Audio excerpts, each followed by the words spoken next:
Want to hear from you. Let's go right now. We're going to do it. We're going to talk a little Niners. We're going to talk a little NFL. As I said, Sammy's here. We're brought to you by Pig and a Pickle. Let's freaking go.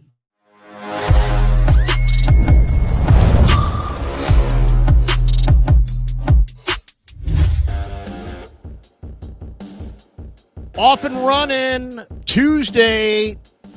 When I worked in the Canadian Football League, I was the Turk. I was the guy who knocked on your door, said, hey, Kay Stevenson wants to see you. And bring your playbook. Oof. And the Kay Stevenson wants to see you is enough. Coach wants to see you and bring your playbook. Couldn't we lose that part of it, Larry, at this point? Couldn't we? I mean, first of all, it's on a tablet, probably, right? It's probably a digital link anyway. But I mean, even if they did keep the playbook, I mean, it's one of those things where I guess you're trying to that they wouldn't take a playbook to another team. I sort of understand that, but come on, there's got to be more decency in it than that. Coach wants to see you and bring your tablet. Mm-hmm. There you go. Bring your tablet. And wipe. Could we see your iPhone so we can wipe it on the way out? Oh my God. Let our nerd touch base with your nerd, and we will part ways. Yeah. Welcome to the Krueger Show on a Tuesday. It is August the 26th, the date that I've been waiting for a couple months now, really since the draft, because this is when it all gets pared down from, every team had 90 guys on their roster. It used to go 90, 75, 53. Now it just goes straight from 90 right to 53. It's a dramatic day. Across the league, nearly 1,200 players will get pink slips today saying, goodbye, you're done. And the thing about it is some will go to the practice squad and be paid about $210,000, I think is the minimum on the practice squad. The league minimum is between $750,000 and $800,000 last I checked. So if you make the league, hey, that's what you're making. You're making roughly $800,000. If you don't make the league, you make the practice squad. 210, 215, that ain't bad either. Prorated weekly, I'm sure. And then there's going to be guys that wind up on the injured list, and there'll be guys who are on IR, and then there'll also be guys who will be plucked from one team to another. Maybe even some guys who get nice little bumps in salary because their situation improves. But then there's also going to be a group of guys who took off their uniforms yesterday at practice for the last time, and they ain't never going to play again. They ain't playing in the UFL, CFL, USFL, XFL. They're not playing. They're going to go be doctors, lawyers, insurance salesmen, entrepreneurs, whatever it is they're going to do. They're going to do it starting now. And so, first of all, I was the Turk in the Canadian League, and my job was to tell these guys, Coach wants to see you bring your playbook. And then I waited outside as they met with Coach, and then we trained about 90 minutes from the airport. And so I would get in a gigantic van and drive one or sometimes several. Oh, you got to tell me about several when it was several. I mean, I don't know. I guess several is better, right? But Larry, for how awkward that can be, I would think several is better. Or are they so pissed and now they're kind of like banding together against you? That's rough. I mean, they obviously, it was never personal against me. And these guys are, great guys. They never were like, F you, Krug. Sure. Sometimes guys, I'd ask them a question on the way to the airport, 90-minute drive to the airport. That's a lot. And sometimes they would just look at me and not answer. And that was fine. And a lot of times I would ask them, hey, and a lot of times the coaching staff actually had a line of questioning they wanted me to ask. Oh, okay. Interesting. Like sort of an exit interview, right? Like, how was your experience? Well, like they wanted me to know, what are your plans? Yeah, I am going to be back. I'm going to stay in shape. I'm going to lift weights. This is not the last of me. I am going to, they wanted to know. And then sometimes, I'll never forget one guy who's really pretty talented. And I'm driving him to the airport. I said, hey, man, you seem like you're in a pretty good mood back there. And he's like, oh, yeah, man, this, I gave this the best I got. I've been playing football since I was, this high to a grasshopper, and I'm done playing. And it's time for me to move on. And I said, well, you know what? That sounds like a real healthy approach. Congratulations on playing. Hey, man, I used to always come up with a couple of things that I could say to the guys too that would make them feel better. Sure. Like I'd be like, hey, man, you're part of like 1% of the population that lives their dream and gets to play pro football.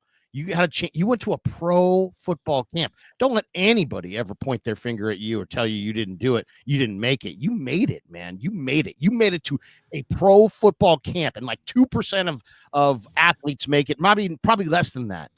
And then a lot of times guys would be like, yeah.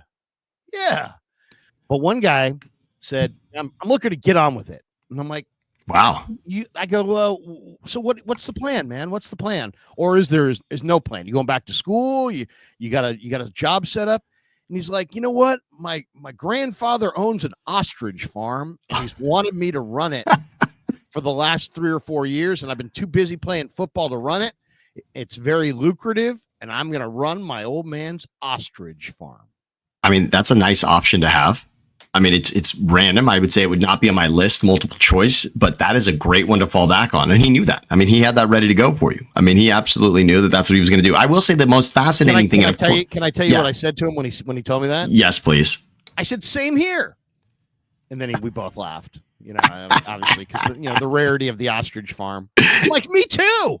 That's amazing. So good. So there was some levity in it. My question is this, Larry. My question is this, and this is an important day, and we don't want to make light of it. I mean, this is dreams in some ways being shattered or altered or slightly guided in another direction. Sammy, the chat is giving us a too loud. Here, let's do this. We don't have engineers. Watch this. I think we can make this happen. All right, you can get in there. I can quiet myself. Here we go. Watch this. Watch. That's no good. I don't want to be a too loud guy. Here we go. Look at this. Better. Guys, tell us when Sammy's good. Right there. Oh, yeah. 1, 2, 3, 4, 5, 6, 7, 8, 9, 10. Turn the volume down. Yes, too loud. Turn the volume down. I got it way down here on my end, but you tell me, Larry. I think you're probably pretty good. All right. And again, let me know if it's still too loud. Tommy Black says, turn the gain down. That's good. Turn the gain down? I'm working on it. It looks like we're better now, right? I think we're in a better place. I would hate that. All right. Hurting my ear is good. I'm glad. Way better. There we go. Something. You know what? You're right, everybody. I just checked it out. Something in the settings was off, so we've rectified. That's all right. We're off. And look. I appreciate it. And by the way, yeah, Niners worldwide. Everyone else in the chat, hey Sammy, Coach wants to see you and bring your microphone. So Larry, I was going to say now that I'm not blowing everybody's ears out. Hard Knocks has made this sort of famous. In other words, you were doing something that at the time was not well known, right? I mean, you were doing a job that I don't think people saw in the way that Hard Knocks brought it to life. I mean, essentially every Hard Knocks season, up until recently, I'll say the last 3 seasons, the last 3 years of Hard Knocks, they have been creative with what they're bringing you, and it hasn't been the same storyline. Hard Knocks for a long time, and admittedly it worked for them, it was a great storyline, was let's follow and find a player who's on the fringe. And throughout the course of this short Hard Knocks season, we will find out if he makes the team or not together, right? I mean, we'll find out. We'll go on the journey with him and then find out at the end whether he's cut or not. So there was a lot to that meeting. Coach wants to see you. I want to ask you this part, though, Larry, because I'm always fascinated when Coach says, we may see you again, or, I'm sure that we'll see you out there with someone else. There's a lot of that. And so I want to know, is there something to that? Are there guys that you say that to and then other guys that you don't? Are there guys that you're saying that where you really mean it, and then guys where maybe that's not the case? Here, I even turned it down a little more. That's I think that still is an interesting part of it. Are there guys that you're really, really connected to that you thought had a chance, that the team really did want to keep, and then there's an honest part of that conversation, or is Coach just spitting out the same exact speech to everyone? Because of course, Hard Knocks made it seem as if it was the same speech to everybody, and but are there guys where it really was difficult, and you were either hoping not to see him again because you knew that he would come back and kind of kick your ass, or were there guys that you really would bring back? Like, let's say a guy, kind of clears and then you get a chance to get him back on the practice squad or something. Are there those guys where you really are hoping to see them again back with your organization? Yeah, I mean, there's different, feelings. I mean, some guys you're never going to see again and are camp bodies. Other guys are real, maybe just need to put on a couple extra pounds. There's an exit interview. They'll give you a breakdown. Hey, look, you just need to do this. We love you, but you need to do this. Or, hey, you know what? You got caught up in a numbers game here. You're good enough. We just have too many guys here. In fact, if we knew you were going to be there in the draft, we wouldn't assign these two guys and you'd still be here. So, they'll sometimes share things like that to motivate guys. So it's always a little different. I mean, everybody handles it a little different. Let's jump into and check what the Niners have done thus far. Why don't we there's take a some look fascinating. at that? There is some fascinating news around it, and you were real close to this, Larry. I'd love to hear what you think. If there were any shockers to you so far with the Niners, I'm a little more interested in what's going to be added now. But in regards to the subtractions, let me know that, and I'm gonna check the mic out here. This is what we got here. This is what we got. Released or waived yesterday: Carter Bradley, Tanner Mordecai, Jalen Allen, Shaquille Brown, Keyshawn Vaughn. Vaughn was a camp body. Shaquille Brown had been signed like 3 days or 4 days earlier. He was obviously going to get cut. Jalen Allen was a UFL rusher who really looked pretty good and probably will find a way to somebody's practice squad because he's in good shape and he looks like he can bend the edge and he played pretty well, but he wasn't as good as Travis Gibson and some of the other guys they have, so he got cut. Carter Bradley was waived injured and Tanner Mordecai was waived injured. That's interesting. They both suffered injuries in that preseason game. Looked like Bradley had an ankle. Mordecai had something. He was he was grimacing a little bit. I don't think either hurt significantly. I just think more than anything, and I've been talking about this for about a month, that I even though I like Mordecai and I think Bradley's got a big arm, the Niners, I think it was pretty clear we're going to go with two quarterbacks. So they went with Purdy and they went with Mac Jones. And then they're going to waive both. They did waive these guys. And now if they clear waivers, and I think they took two partly to get through camp, but partly to see who clears waivers and who doesn't. So if Bradley, whoever clears waivers will be re-signed to the practice squad, most likely out of these two, unless they're both claimed, of course, then the Niners will probably look for a practice squad quarterback who got cut elsewhere, and we'll go through some of those because DTR was cut by the Eagles. Dorian Thompson-Robinson, I could see him being their third. Clayton Tune was cut by Arizona. I could see him being their third. Easton Stick, Desmond Ritter, Hayner from the Saints. Hayner, who's a local guy. I mean, there's some of these guys would be viable number threes if I mean, my first choice would be Mordecai because I think he really played well. And I think Mordecai's got some juice. He's got a good arm. He's fast as hell. How many quarterbacks have 4.4 speed and a rocket for an arm? That's what Mordecai has. So, I mean, I know he's Tanner Mordecai and he's a nobody to a lot of people, but the guy had not on this stream, by the way, not on this stream, Larry. You've been on Mordecai for a while, and yeah. I'm not going to say I'm shocked he was cut because what we were seeing was not necessarily that impressive. But I did think, based on what you said, I was a little more invested because you had said what you said, and so I was watching from that perspective to think, you know what, this is a guy that Larry saw something in. Let's see if my eyes tell me the same thing, and you've got a more trained eye in that way. But I was then surprised to see this. I feel like this is the kind of guy that they'd like to put back in the water and hope he ends up on their hook again.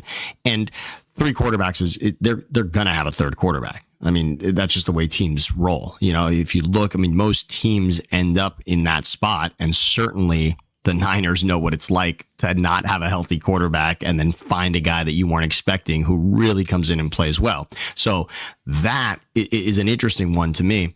And also, we'll get to it. I mean, the Browns quarterback situation is fascinating when you have a quarterback room that's that impressive. The Giants is another one that's really interesting as well. And with DeVito being cut, you can see that there was some real competition there. But the Niners, when I looked at that game, watching that Chargers game was fascinating. By the way, I was disappointed on the local broadcast. I was able to see both broadcasts over the course of the days, but when I saw the live one, since I'm in LA and you're in the Bay Area, Larry, I had the Chargers broadcasters instead of T-Rock. So I wasn't able to get Matt Money Smith. It would actually know that it was different. I think Money was still doing the radio. I don't think they had Money on the TV broadcast for that one. And so, no, you know what it was? It was Noah Eagle and Fouts. So it wasn't like it was a bad. It was like CBS took it as a game, basically. CBS had it as a game. It was one of their preseason games, basically. So It was Noah and it was Fouts, which is great. And I think Maggio was on the sideline for them. And so it was a good broadcast, but I was more interested. I felt like the Chargers from a roster standpoint were more clear with what they want to do this season. Whereas the Niners had real positions that I thought, all right, these some things are still up in the air. The Chargers, it was more like, we know Najee's not going to play. Hampton's not really going to play, right? We're not like, there was just not a lot on the line there. I did like when Fouts called Heineken, by the way. That was a good moment. And by the way, Trey Lance was terrible in that game, by the way. But by the way, Ungalale, Larry, the DJ throw he made, DJU, as they like to call him, we'll stick to that today. The throw he made for the touchdown, was that unbelievable? I was thoroughly impressed with the DJ play to the back of the end zone. Was it 30 yards? I mean, it was like passing over numerous defenders' hands and right. I mean, I will just say that was impressive. But my point was going to be, as a Niners fan, there was a little bit of vomiting in your mouth watching that game. I mean, Marlowe Wax made millions of dollars in that game. Am I right? I mean, did he just destroy everything? He is one of the guys I'm looking for today. We'll get into that as well. I mean, we'll get into that. But let's just finish up on the Niners. They released Tariq Owens today, Terrell Owens' son. They put Isaiah Prince on the IR, so he's out. They also have Trey Brown, Teron Jackson, Corey Kiner, Patrick Taylor, Trent Taylor, Trey Tomlinson, all on the IR. They reached an injury settlement with Andre Dillard, who basically got a nice big chunk of money for like 2 practices. Former Eagle. They've got Ayuk, Mustafa, and Rourke on the list. Ayuk and Mustafa on the PUP list, Rourke on the NFI list, and then suspended Isaac Alarcon. Believe it or not, the Niners international player was suspended, I believe, for 6 games for, I don't know, performance enhancer or something like that, I believe. I'm not sure. I think it was. And then it wasn't conduct or anything. And then Demarcus Robinson was suspended 3 games for violating the conduct policy. So there you go. By the way, Larry, some big breaking news. Another cut that just happened out of Kansas City. Every one of Travis Kelce's girlfriends prior to Taylor Swift has been cut officially. They're engaged. It's real. So that is wow. If I never hear about Kelce and his girl again, it would be too soon. I will say this in many ways, as you know, Larry, not that it's not a beautiful thing, but in some ways now that they'll be, engaged and married, it almost gets less interesting for me, right? Like everything just kind of settles that. It's like a little more just settled at this point. But yeah, so think about the line of girls that had to go see Coach with their playbook right now. That was it. That's the end of it. All right, so let's get to the Niner news because that's what everybody's here for. Everybody's here for the Niner news. The 49ers, according to Matt Barrows, are cutting Dallas Flowers. Now, this is a surprise. Now, for those, this one is a real shocker for me because I thought this guy was their 4th best corner. So what does that mean? Does that mean that they think Dallas Flowers will slip through waivers, but maybe Chase Lucas wouldn't? Are they going to try to put Flowers on their practice squad? Is Flowers hurt? I don't know. But Matt Barrows reporting the 49ers are cutting Dallas Flowers. Wow. That's interesting. Niners waived Tariq Owens, we mentioned before. And according to Mayoko, he's a strong candidate to return to the practice squad. I wish they would just quit it on this. I mean, this guy's not NFL. I mean, he's just not. He's not big. He's not that big. He's not that fast. He's not that strong. He's not that good. It's like, are we a pro football team or are we, some feel-good thing for ex-players? I mean, he's not that great. Tariq Owens, you're that intrigued by Tariq Owens? It's like, sometimes I wonder about the Niners. Okay, Tim Kawakami. So I have a question, Larry. The latest on. Okay, yeah, give me that, and then I have a question because I want to go down the wide receiver rabbit hole here. Okay, well let me just first get this out here, because there are now, just as fascinating as it is to see who the Niners have cut, the other team, like seeing who now becomes available. This is, I mean, for those of you that are going to have a fantasy draft in the next 2 days, this is essentially what's happening in the NFL right now. This is, if you're in a keeper league, this is how the fantasy draft starts right now as an NFL team. you're looking at, sort of the trash heap that the league has left you behind. And now you get to go pick through and see if there's a scrap, according to somebody else, that really can make a difference for you. And I do want to get into it eventually. I just think wide receiver, there are some fascinating wide receiver names eventually. We'll get into it. Tim Kawakami says, sounds like there's still no resolution in the 49er Juwan Jennings situation. Wow. I don't think either side has ruled out anything. I don't think either side is happy. I mean, is this a report or is this just like his feelings on the situation? But the Niners leaking through Tim, as they are known to do, say that there is no resolution. That's what they want out there. Nothing's been ruled out, and neither side is happy. Great. Awesome. So tell me this. Is the Robinson thing solved yet? Is DeMarcus... He's officially not playing week one, or is that? Well, no, he's been suspended for 3 games. It's upon appeal, right? So it is on appeal, which means he starts week one if the appeal is not completed. Correct? I believe that's how it goes, Larry. They'll I don't wait. know if the appeal is going to be heard, or if it's going to be one of those deals not until they go to New York. Well, that's a huge part of this. When I look at the Niners roster, especially at that position, Robinson on the field or off week one changes the math dramatically. It changes the conversation around Jennings. I mean, you'd want Jennings and Robinson, of course, but if you don't have Robinson, now the Jennings thing is almost irresponsible to not have him there. How do you even feel? I mean, how would you just not run plays that don't involve Kittle? I mean, I don't even understand what you do at wide receiver at that point. Well, you're going to have to come up with somebody. I mean, simple as that. I mean, they're going to have to come up with somebody. They're going to have to find a couple wide receivers. Right now, the 49ers have 4 wide receivers. They have Ricky Pearsall. They have Sky Moore, Robbie Chosen, who seemed to put out on social media something yesterday that indicated that he's going to make the team, which if Robbie Chosen knows a day before the cut down that he's on the team, your wide receiver room officially sucks. I mean, seriously, when Robbie Chosen, who's just a total journeyman, been everywhere and back, is like knows the day before the cut downs that he's on the roster, your wide receivers officially suck. So Gage should be healthy. Sky Moore, Chosen, and Pearsall. Those are their 4 wide receivers. Bergen's garbage. Hodgins is practice squad at best. Cowing's glass and hurt. Turner's not NFL. Jordan Watkins is hurt. Jennings is holding out. Ayuk is hurt. So that's their situation. They have 4 healthy wide receivers. So they need to come up with at least 1, probably 2 wide receivers. Well, do you want to start sifting through this? Okay. Yeah, let's go through. We're going to go. We're going to keep track here. I'm just going to jot down some names as we go. And as you go, by the way, this is the roster tracker. So we're not going to cherry pick the thing. We're just going to go through it. And the official date is not until, or the official time is not till 1 o'clock. So right. Some teams, and there's a different philosophy. Some teams, if you've noticed, made their cuts 3 days ago and they have their entire list 3 days ago. Other teams aren't going to throw their list and they won't make it public until literally after the mandatory cut down, because they have some philosophy on it. We don't want our guys sitting out there, let the league take less time to peruse the entire thing. So here's the roster tracker. We'll share the screen. Let's see. There we go. You got the roster tracker right there. And let's take a look at it. All right.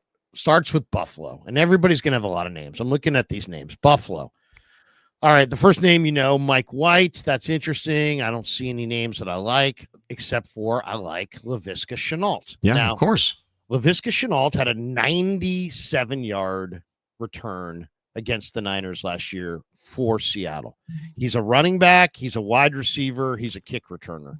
And to me, this is a guy that makes a lot of sense because he is a wide receiver, running back, and kick returner. And you have shortages at running back and wide receiver, and you don't really know who your return guys are. So I think Shenault makes a lot of sense. So Shenault is definitely one to put on the list, Larry. And by the way, I was going to ask you. He was released. He was not waived. So they can sign him literally this minute. By the way, what do you think about Sky Moore? I think that was more than expected, right? I mean, I understand, and excuse the pun, but I do think that was more than they expected from Sky. In that first, obviously, it was sort of a showcase because he had just gotten there, but he was better than Bergen, but not very good. Yeah, I mean, I feel like he showed enough, and then we were putting him on special teams a ton. Also, I mean, he was returning punts. Speed. He's got big hands. He looks pretty good. Pretty good. I mean, he's a keeper, but I don't think he's a difference maker. But I like him. I like him on the team. He's going to make it. He's going to be the return guy. They'll cut Bergen. At least they should cut Bergen. Yes. If they keep 2 return guys, they're really crazy. But just looking at Buffalo, I don't love Nelson Caesar. Not a bad defensive end. Zy Alexander, the corner from LSU, is interesting. Yep. Trey Herndon's a corner. Probably there's only 2 names here that I'm interested in. Laviska Shenault, and then Caden Davis is the Ole Miss kicker. Has a big leg. Top recruit, big leg. I think he was an A&M transfer. If Jake Moody whizzes down his leg, because the Niners are clearly going with Jake Moody, despite the fact that he's been incredibly shaky. And I love how they're like pretending not to notice. Like they're being asked about their incredibly shaky kicker, and they're like, "Yeah, we thought he had a good game." Yeah, sure. Stop. Just stop. I mean, it's like, can you stop gaslighting us we understand this is not just a kicker to you guys. This is like somebody's going to call your ass on the carpet and say, "What the fuck? Why did you draft a kicker in the 3rd round?" So I get it. We all get it at this point. Jake Moody is more than a kicker. He's like some kind of indictment on their drafting. So maybe if Jake Moody misses, maybe Lynch gets canned. Or maybe if Jake Moody misses, somebody in the front office who's yelling, "No, you guys are crazy. Don't draft this kicker." That guy gets promoted. But clearly the way they're reacting to Jake Moody's struggles, they're so unbelievably invested. It seems like more than just a 3rd round pick. It seems like somebody's going to be called on the carpet if they have to cut Jake Moody. I have no source on that, but it's just like they've given Jake Moody endless chances. He's incredibly shaky. They choose not to notice. It's like they're living in an alternate reality, and it's comical at this point. So those are the Buffalo cuts. Okay, let's go to Miami. Miami, do they have anybody interesting? I didn't see anything. Mike Hilton, who is the former Bengal, who's a slot corner, and he's a veteran slot corner, might be of interest. That would be the one from Miami. Let's go to New England. Ben Woolridge is a Pleasanton kid. I thought looked pretty good in the preseason, but he didn't make it. CJ Dupre was a really highly rated tight end from Alabama. He got cut. I thought that was interesting. Looking at the Patriots, Trey Avery, who was cut by the Niners earlier this summer, cut again by the Patriots. Isaiah Bolden. Okay, Marcus Epps. Wasn't Marcus Epps with the Eagles? Yep. A couple years ago? He sure was. Yeah, sure was. Return kicks also. Not a crazy fan of any of the Patriots cuts. To me, all kind of nothing there to speak of. I think Polk was on there, and at first I thought it was the receiver Polk, and I thought it was something, but no, it's that. Yeah, Jordan Polk, not Jalen Polk. All right, so let's go to the Jets. Okay, here we go. Adrian Martinez is an interesting quarterback to me. If he has started in this league, I mean Martinez, good at Nebraska. I liked Adrian Martinez. All right, Malachi Corley. Here is a guy that I've been talking about for about. You like this guy? Yeah, I've been talking about him for a while now. Why is this guy interesting? Because Robert Saleh and Joe Douglas, who were the regime that ran the Jets, drafted this guy in the 3rd round last year, not like years ago, last year. And not only that, if you add Corley, I believe you still get him on his rookie deal. So, because he's got more left on his rookie deal. So he's kind of a Debo type, but he's kind of a poor man's Debo. And he hasn't done it to this point with the Jets. But he definitely would be interested. I definitely would be interested in Malachi Corley. Isn't Malachi the one who became famous on Halloween? Didn't he drop the ball before going into the end zone? Yes. Yeah, right. Exactly. He still has never scored a touchdown. And that's because he was on his way to scoring a touchdown and he downed the ball at the 2. He pulled the Deshaun Jackson, right? Before crossing the goal line, he threw the ball out of his hand, which is just hilarious. Wouldn't you want to go to sleep with that ball that night? first touchdown in the NFL, right? Take that one into the tunnel. I mean, just do not get rid of that ball. And it's not like there's a million mistakes you can make. There's like 3 or 4 mistakes you can make, and that's one of them. And it's like so many guys have made that mistake. You would think that guys would know by now. My God, don't do that. The other name on this list, and in that game, by the way, I just want to remind everyone, in that game, Garrett Wilson made arguably the catch of the season. That was also an unbelievable catch from Garrett Wilson, and I believe it was Texans Jets. I believe it was like the last bright spot for the Jets, if I remember correctly. Jamin Davis was cut by the Jets. He's a linebacker who was a first-round pick by Washington, who's kind of moved to defensive end. I thought Robert Saleh brought him to the Jets. He might be an interesting guy for the Niners to look at. All right, let's move off of that. All right, let's go to the Ravens. This is exactly what I'm talking about. Eric DeCosta. Yeah, they are holding this thing tight. They're waiting till the end. Now, the Ravens are one of the teams I am looking for, and it's almost like they know that. Because I want Chandler Martin. Chandler Martin is the linebacker from Memphis. I like Nick Martin and Chandler Martin in the draft. And the Niners got Nick Martin, and Nick Martin's been great. Well, Chandler Martin went undrafted, despite the fact that he came on my YouTube channel in the springtime before the draft. I love this kid. Absolutely love this kid. He's salt of the earth, high character, great player, and he had a great preseason. He really did. I mean, like 5 or 6 tackles in every game. He's sacking the quarterback. He's standing out on special teams. If Chandler Martin gets cut, the Niners have to go after him. Okay. Did you see the other big Ravens news, by the way? Lamar Jackson was cut. Lamar Jackson actually plays for the Falcons, right? He's the cornerback with the Falcons. That was cute for a moment. Yeah, MJ Devonshire is not bad, but these guys, I'm waiting for the real list. So the Ravens, I'm looking for the Ravens. Chandler Martin is the guy I'm looking for. All right, let's go down to the Bengals. Bengals cut some interesting guys here. Desmond Ridder, Peyton Thorne. Before you move past Desmond Ridder, can we just look at that? Are you a Desmond Ridder fan? I'm not. I want to talk about the path that happens for a quarterback that is drafted as high as he was, with the expectations that they had for him in Atlanta, and then he gets a chance with the Raiders even again after that. I mean, to be cut outright when you're that far from being a starter, given the reins to start for a franchise. I mean, drafted in position where you're going to compete for the job, you win the job, which was a little inspired by injury as well, but he gets the job and really gets 2 opportunities, and now technically this would be a third with Cincinnati, and cut. I think Desmond Ridder, he's going to be on a practice squad somewhere. I feel like Ridder will be somewhere, but is that it? That's it for, I don't know what you thought of Ridder on the way in. I liked him, but he, to me, there's not a lot there. To me, he's not a great arm strength guy. He's not a mobility guy. He's not incredible accurate. He's just like mediocre across the board. I kind of like the other quarterback more. Interesting. Peyton Thorne, who was at Auburn. I interviewed Eugene Asante, the linebacker for Auburn, late in the year, and I said, "What do you think of Thorne?" He's like, because he's the son of a coach, he's super athletic, he can run, and he's like, "Yeah, we called," and this is what Eugene Asante said. We called him Vanilla Vic. I said, "Vanilla Vic? What?" He's like, "Yeah, Vanilla Michael Vick, because he was so fast." That's a great Vanilla Vic. That's great. That's a good nickname. Is that a nickname or what? Yeah, that's got. I love that. He should love it too. If you're in the same sentence with Vic, you're doing something right. Period. Yeah. Unless you have a dog, unless you have your torture. True. Animal. If you're running a kennel, I wouldn't do that. Running a kennel, that's not good.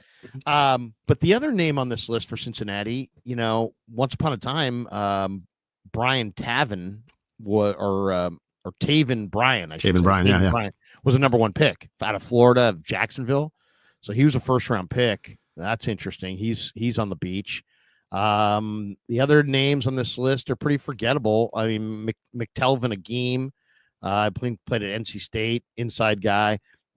Stuber was at Michigan, offensive lineman. Some people might go for him, but I don't love any of the Bengals picks. All right, let's move to the Browns.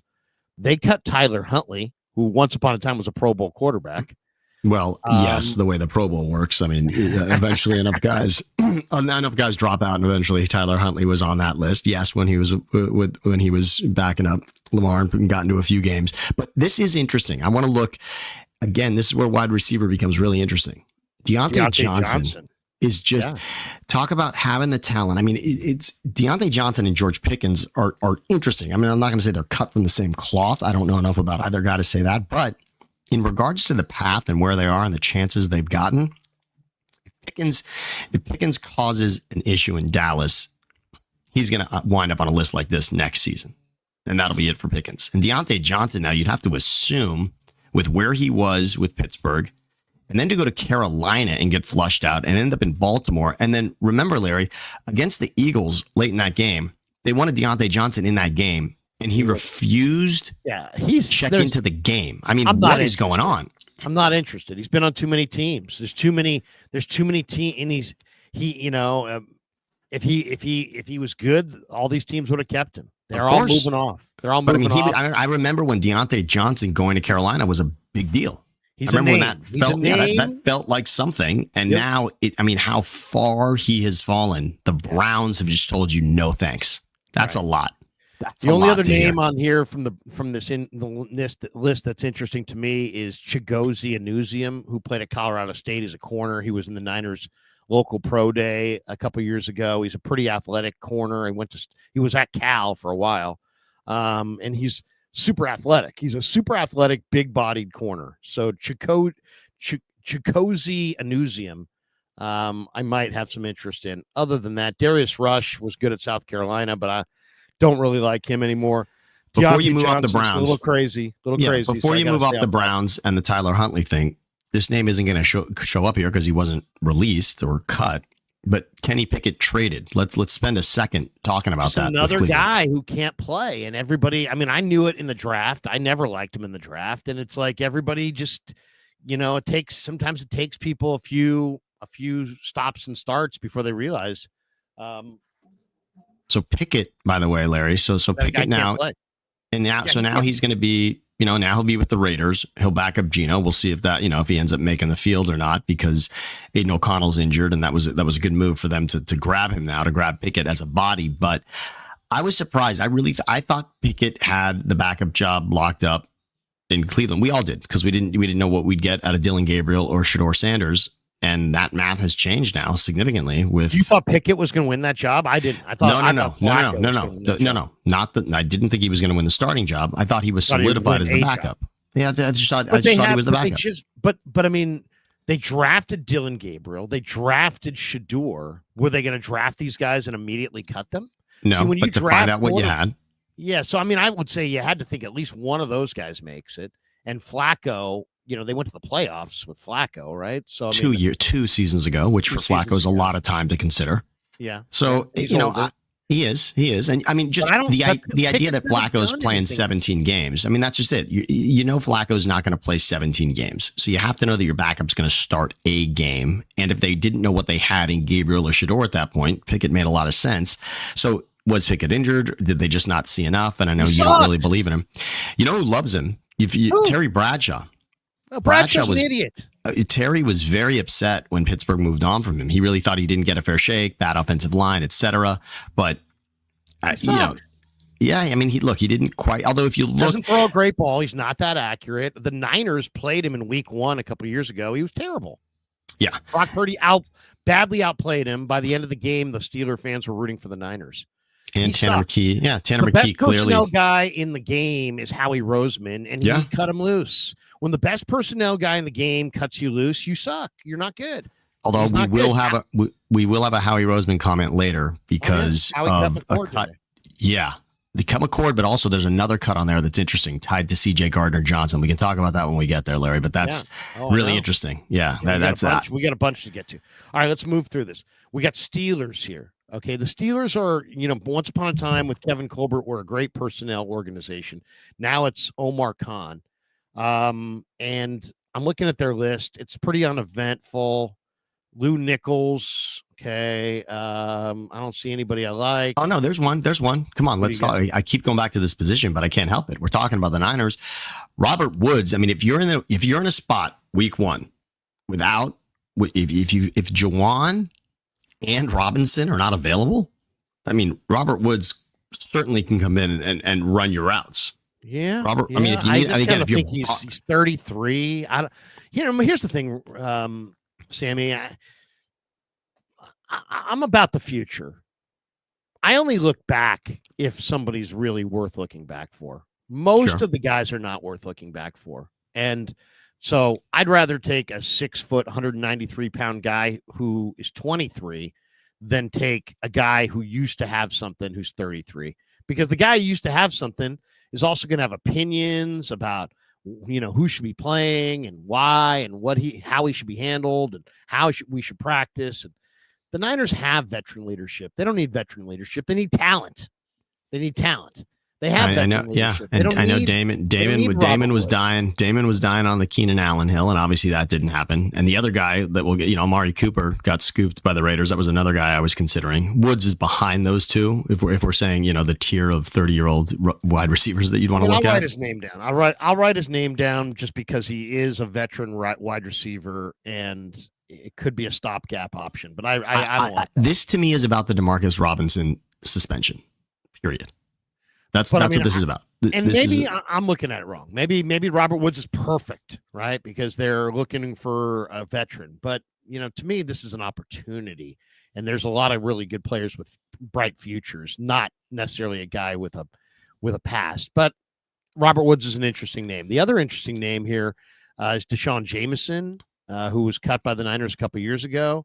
He also has been cut a couple places, but he's a corner. If you're looking for a corner, a practice squad corner, Jameson's not bad. Mikey Victor also was one with HBCU school. Mikey Victor, really good HBCU star. So we'll see if he gets another look. I'd be interested in Victor, interested in Jameson, and I guess maybe a little interest in Woods if he was healthy and everything. Well, and a guy you saw in the division. I mean, obviously his best years were with the Rams, so it's certainly a guy that's going to ring a bell. I mean, we know who he is. It's not that. It's just that he's 33, and 33 is kind of old. All right, let's move to the Texans. J.J. Taylor went to University of Arizona, tiny little running back. Trent Brown, if you want a big offensive lineman, Trent Brown is a big offensive tackle. He's got a weight problem. He's always had a weight problem. He's an original Niner, I believe. He's been to New England. Cesario gave him a shot in Houston. Someone's going to bring him in.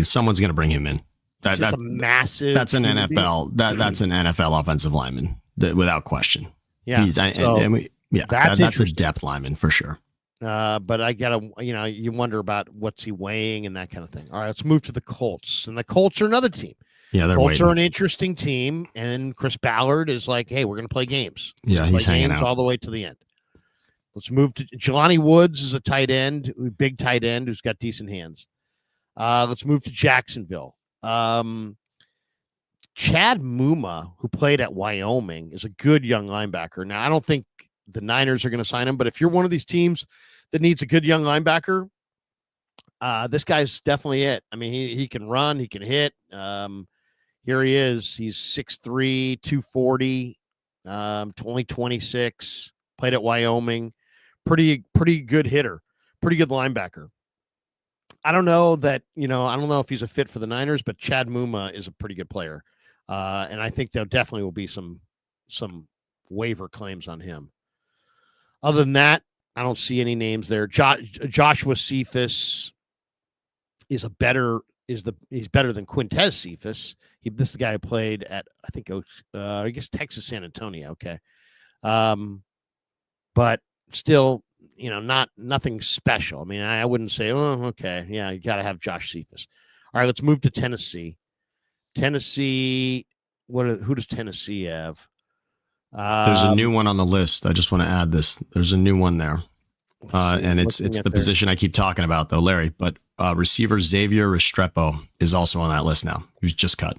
Well, okay. Now that is an interesting list. That's an interesting name. Yeah. Xavier Restrepo went to Miami, and this is probably not a very popular cut with Cam Ward because this was Cam Ward's guy. It was. Now, this is a guy that I think the Niners ought to take a look at. Yep. Why? Because he's very, very polished. This guy is also he's young. He's ready to play now, but he's young. He's not very big and he's not very fast. So, that's the one thing. Sometimes you have to have a certain amount of size and speed to play in the NFL. And maybe Restrepo just doesn't have it because he's roughly 5'8", 5'9", and he didn't run a good 40 time. You'd like to think unbelievable ball skills. Exactly. If we called up his game log, in fact, I will here. While you're looking for that, 69 passes, over 1,100 yards, and 11 touchdowns last season at Miami with Cam. So, and by the way, is he Cam or Cameron Ward? I don't know what we're going with yet, but Cam Ward. I know there was a lot of him wanting to avoid the Cam Newton there as well, but I really think that the Restrepo thing, you can look at it one of two ways. If he's not making it work with Cam at camp there, why would he be better with someone that he doesn't have that rapport with? But, we don't know the particulars. For your take on I'd rather see a young guy than a 30-year-old Robert Woods, this is the kind of guy you got to take a look at. Yeah. This is the kind of guy you got to take a look at. Yeah. This is, again, you're right on the money on this one. Let me share the screen. I'll show you his game log, and everybody can see for themselves what we're talking about. This is his game log from Miami last year. Okay, if you can't see it, first game was August 31st against Florida. He had 7 catches for 112 yards and a touchdown. Next week, 4 catches for 104 yards. 2 weeks later, 6 catches for 99 yards and a touchdown. Against Ball State, he had 2 touchdowns, 3 catches, 47 yards. Vatek, 5 catches, 60 yards. Against Cal, 7 for 163. Is that good? Then he backed it up the next week against Louisville with 7 for 101 yards and a touchdown. Then he went against Duke. He had 8 for 146. And against Syracuse, he had 9 for 148. The guy had 11 touchdowns. And he had 1, 2, 3, 4, 5, 6, 7 games with 99 or more receiving yards last year. I mean, this is what we're talking about. This guy is a very productive player. Now, 5'10", and he probably isn't even 5'10". It's probably more like 5'9". And if you type in, I don't have a screen available, Sammy, but if you could type in Xavier Restrepo 40 time, I think it's like 477 or something like that. It's not good. But again, the kind of guy you'd want to look at. I mean, just on paper, as we just ran through, you'd have to take a look here. And I just think that this is, it was interesting. I'm glad it happened right as we were talking about him. It's good that we didn't have this conversation without that. So it's good. All right. I'm looking for a 40 time here. Let's see. All right. I'm getting it. No, that's not it. It's definitely not that one. Just came up. Okay, slow 40-yard dash. So this is the story that comes up is Restrepo offers explanation for slow 40-yard dash time at pro day. And by the way, if you're slow at a pro day, that's even worse. Because the stopwatch is in your favor massively. I mean, that is ridiculous. So consistently hitting. So he was hitting 4.53, 4.58, but that didn't happen. Didn't happen. So it ended up being, let's see. So it ended up being like 4.7. 4.83. 4.83. Yikes. 4.83. So that's awesome if you're a tackle. Yep. But if you're a receiver, that's like, you're being taped with a sundial. But let's say this about size at receiver. Wes Welker. It's not. And again, Wes Welker, Amendola, Cooper Kupp. Right. This has changed what we think of receiver and sort of how you really need to look at that position. I've said this 100 times, Larry. When it comes down to receivers, I can't get out of my head these guys: Andre Johnson, Calvin Johnson, Terrell Owens, Randy Moss. When you're talking about size at that position, I do think that the most dominant guys at that position, AJ Brown, the big body receiver is still my favorite position to watch on the field. When you can dominate the other players at that position from us, but again, then there are guys, right? You're right. Then there's that in between, and Steve Smith does it. But it's really interesting to look at that, and I just think, I don't know, Restrepo's a guy. You definitely got to take a look at Restrepo.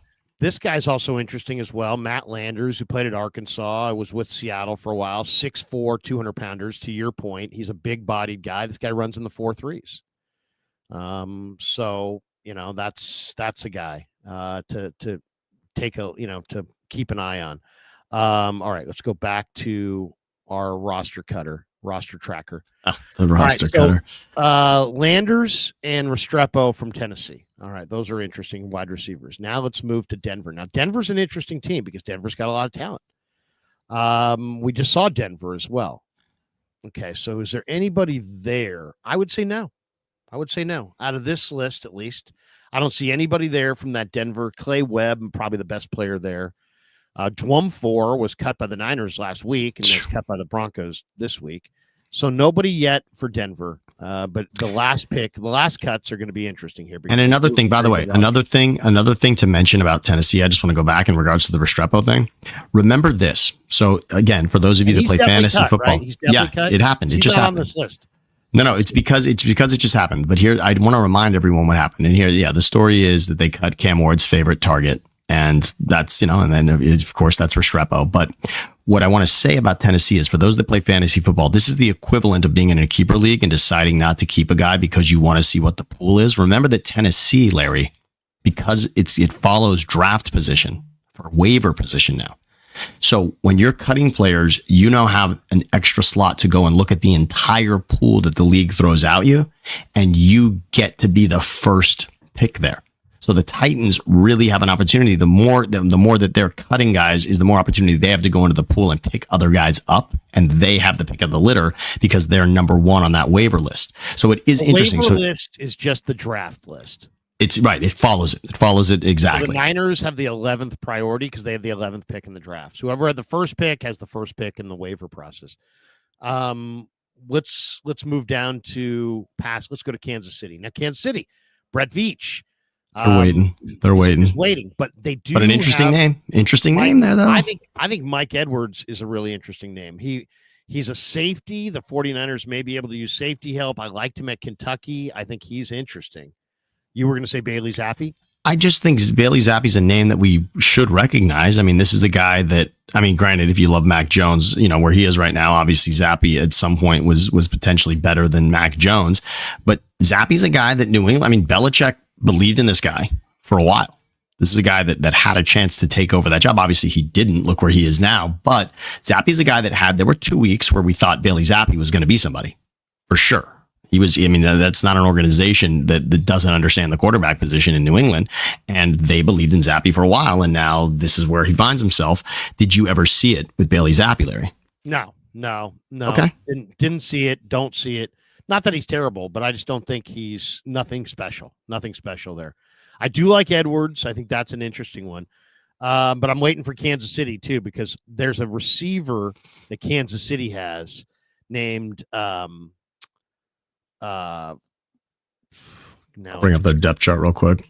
Yeah, it's the Florida receiver, Elijah Badger.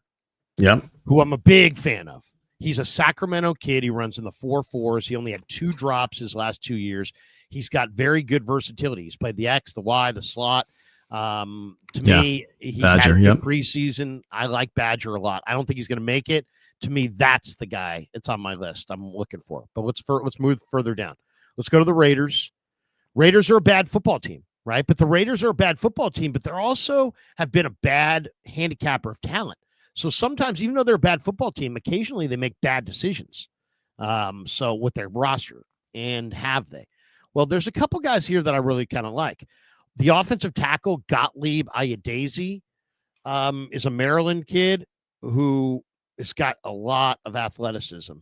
And that's an interesting one. There's so few good offensive tackles that I would definitely be interested in him. The other guy is Andre Carter II, who played at Army.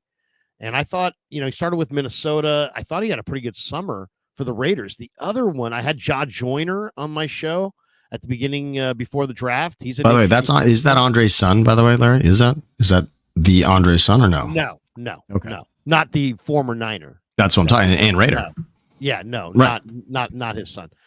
Now, is this the Booker from Stanford that was just traded by the Eagles to So the Raiders traded. See, now that's where the Raiders are just absolutely horseshit. The Raiders traded a good corner to the Eagles for Booker and then cut Booker. Am I getting that right? Yeah, let me just get it up here for sure. I'm just want to follow the Tank Booker story real quick before we get now, too. I don't. Real name? That's not his real name. No. It's something else. Let's get it right. But isn't that interesting? I mean, a lot of people were like, "Oh, Booker! Wow, the Raiders got something with Booker," and I'm like, "No, I saw him at Stanford. He's just a guy, nothing special, just a guy." So Tank was SMU. Yeah, here we go. All right. Yeah, Booker is. Let me get him on here. Tank. Is that the Stanford? Is that Thomas Booker? You might be thinking about that. Yeah. Tank Booker is, because Tank was. Well, that's a guy the 49ers probably ought to look at. I mean, Tank is SMU. Tank was SMU. And so it's Tank. Yeah. Did he start at Stanford? Wait, it can't be. Wait. Is Thomas Booker Tank Booker? That's what I want to know. Okay, let's just do that. I mean, Thomas Booker was at Stanford. He was the guy I thought that they just traded Jacorian Bennett for, right? Right. That was the trade they made with the Eagles. It was like a 4th round pick. They traded a 4th round corner for Thomas Booker. Booker is Stanford, so that's no. So not the same guy. Not the same guy. Okay. Not the same guy. Not the same guy. So we're less. Okay, we're less outrage. Less outrage. Less outrage. So let's move off of this. That's the Raiders. I had Daisy from Maryland, and I like Andre Carter. He's kind of a short-armed pass rusher, but he's very tall. But I thought he had a good enough preseason to make it. Okay, so those guys are kind of interesting. Let's go to the Chargers, because the Chargers have a lot of talent. Okay, here we go. Chargers have already got some interesting guys. Now, there's Brendan Rice, but I don't really like Brendan Rice the more I watched him. I just don't think he's got it. But this corner that they just cut, I absolutely love, and that's Trickweeze Bridges. He runs in the 4.3s. He played at Florida. He's 6'3".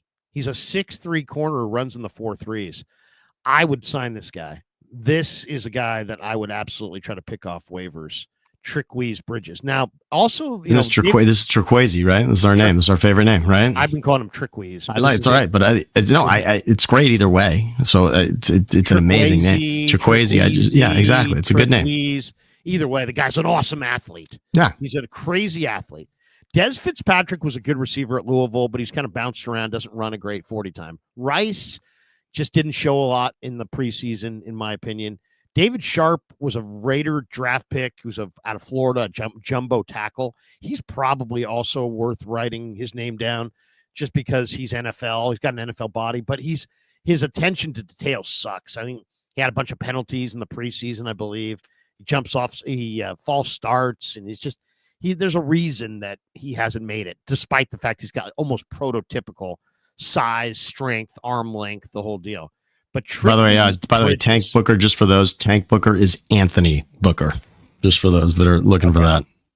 Okay. But Trickweeze Bridges is a great name for the Chargers. The guy that I'm waiting for the Chargers is Marlowe Wax. First of all, there's no chance they're cutting him, Larry. Every single, I went last night and looked at like 5 different Charger beat writers who pared the roster down. He does not make the roster. How does he not make the roster after what he put on tape on Saturday? I agree, which is why I'm so hot to trot on him. Marlowe. First of all, he will be scooped immediately. Oh, immediately, which is why I think, I would trade for him right now. Dude, he's going to be a Titan. I mean, Tennessee would be foolish not to take. I mean, he could be the best player cut. I mean, I don't know. I don't know that I've seen better tape on anybody. And I understand it's preseason, but Wax destroyed that game. He was the story of the game. Amazing in the preseason. He was great in the preseason. They love Wax. I mean, I heard because remember the broadcast I had was the CBS, so they were talking with Derwin James during the game on the sideline. He mentioned Marlowe, and then while he was talking, of course, Marlowe then made 2 plays. It felt like a guy that internally they are high on. So I would be shocked if they didn't find a way. But if you're right, if not, there's only so many linebackers, and here's their linebackers. They have great linebackers: Dayon Hentley, Denzel Perriman, Tuli Tuipulotu, Khalil Mack, Junior Colson. They love Kyle Kennard. They just drafted out of South Carolina. They love him. And they've got other guys here too. I mean, they've got Bud Dupree, Junior Colson, Troy Dye, who they brought in from Minnesota. I don't know. I mean, I agree with you. Marlowe Wax would absolutely be on my team, but I looked at every single projection, and Trickweeze Bridges and Marlowe Wax were not making their roster, which also tells me how great the roster is. Yeah. I just would be stunned. No joke. I'd be stunned if Harbaugh doesn't hold them. I'm looking for Marlowe Wax, but I like Trickweeze Bridges. All right, let's move down the list. Now we're going to the NFC. Now we got Dallas. Okay. Lael Collins. That stunned me when I saw it. I didn't know that was a possibility even. Probably saving some money. Yeah, of course. But he's been when you talk about, and I know it wasn't last year's strength, but when you talk about the strength of the offensive line for the Cowboys, his name is always brought up. So he's been a good player for a long time. He might be out of shape. He might be hurt. He's played a while, but that's interesting. It might be cap related. But Lael Collins is definitely an NFL offensive tackle. Let's move to the Giants. Tommy DeVito.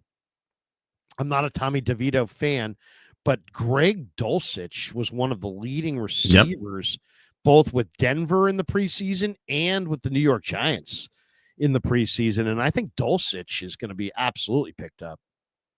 Yeah, at the very least, blocking tight end there. That's an interesting one. Now, in New York, you're not a DeVito guy. That came down to DeVito or Winston, as far as I could tell. And either would have been sort of a sad story, and Winston would have gotten a job immediately. Does DeVito get a job here? Did you see enough out of Tommy DeVito? I don't think he's very good, but maybe as a backup somewhere. I think he probably re-signs with the Giants as the practice squad quarterback. That would be my guess. I mean, they've got very popular.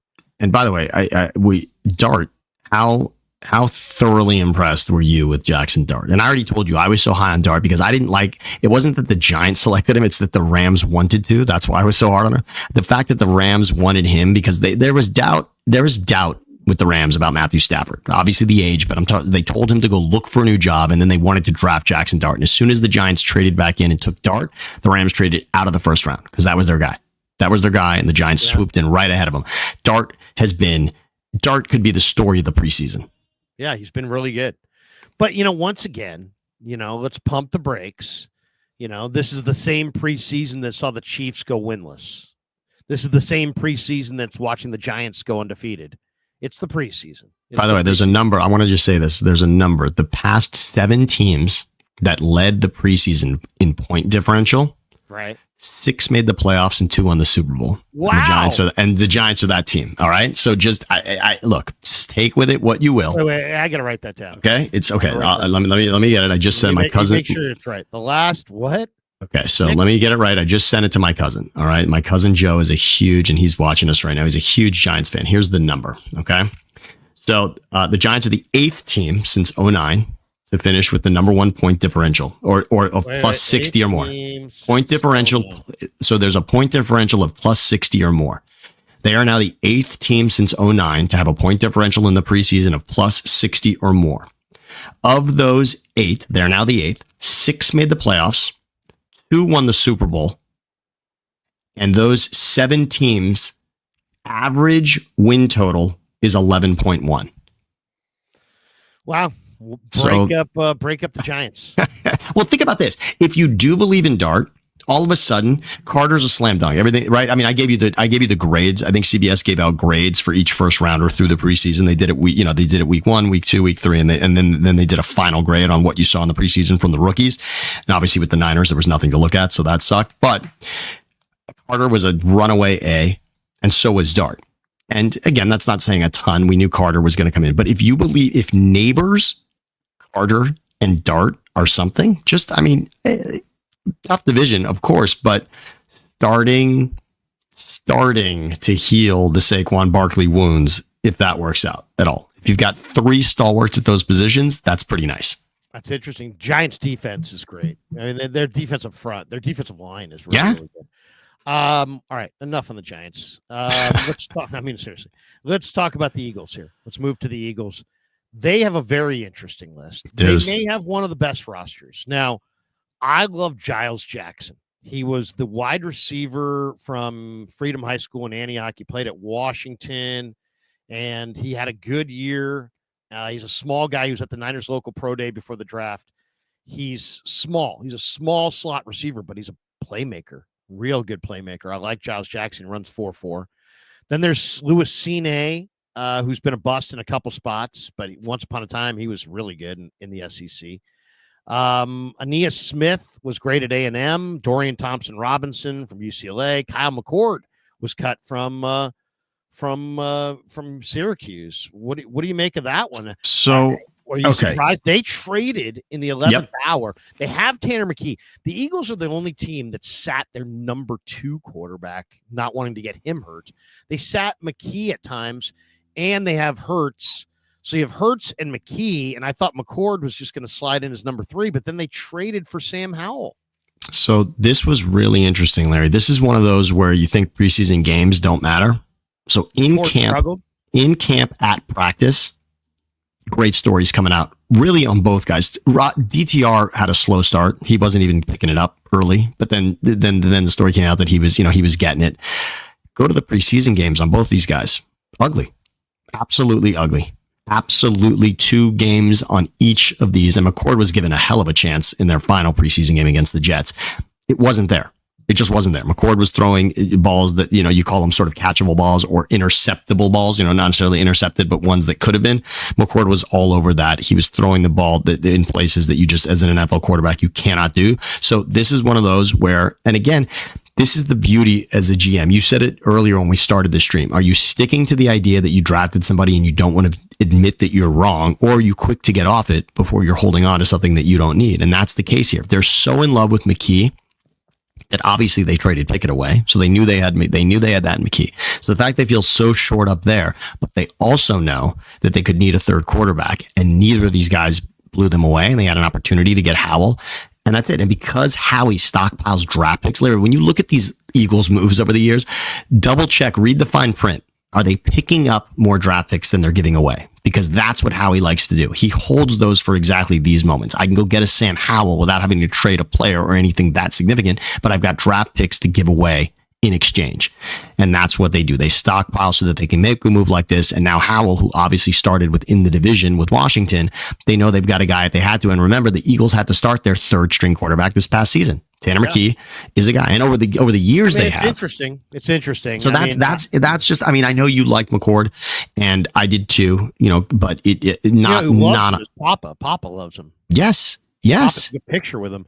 It's great. But there's another move here though. There's another one before we move on from Philly. The move here that is really surprising is the Eagles moved on from the player that they got from Houston in the CJ Gardner-Johnson trade. Okay, he's not on here right now. Let me bring up the name, but it's the lineman. So when Mekhi Becton signed with the Chargers, then they knew they probably weren't going to overpay for Mekhi Becton, but they then had a competition. They wanted more on the offensive line because Mekhi was now signing with the Chargers.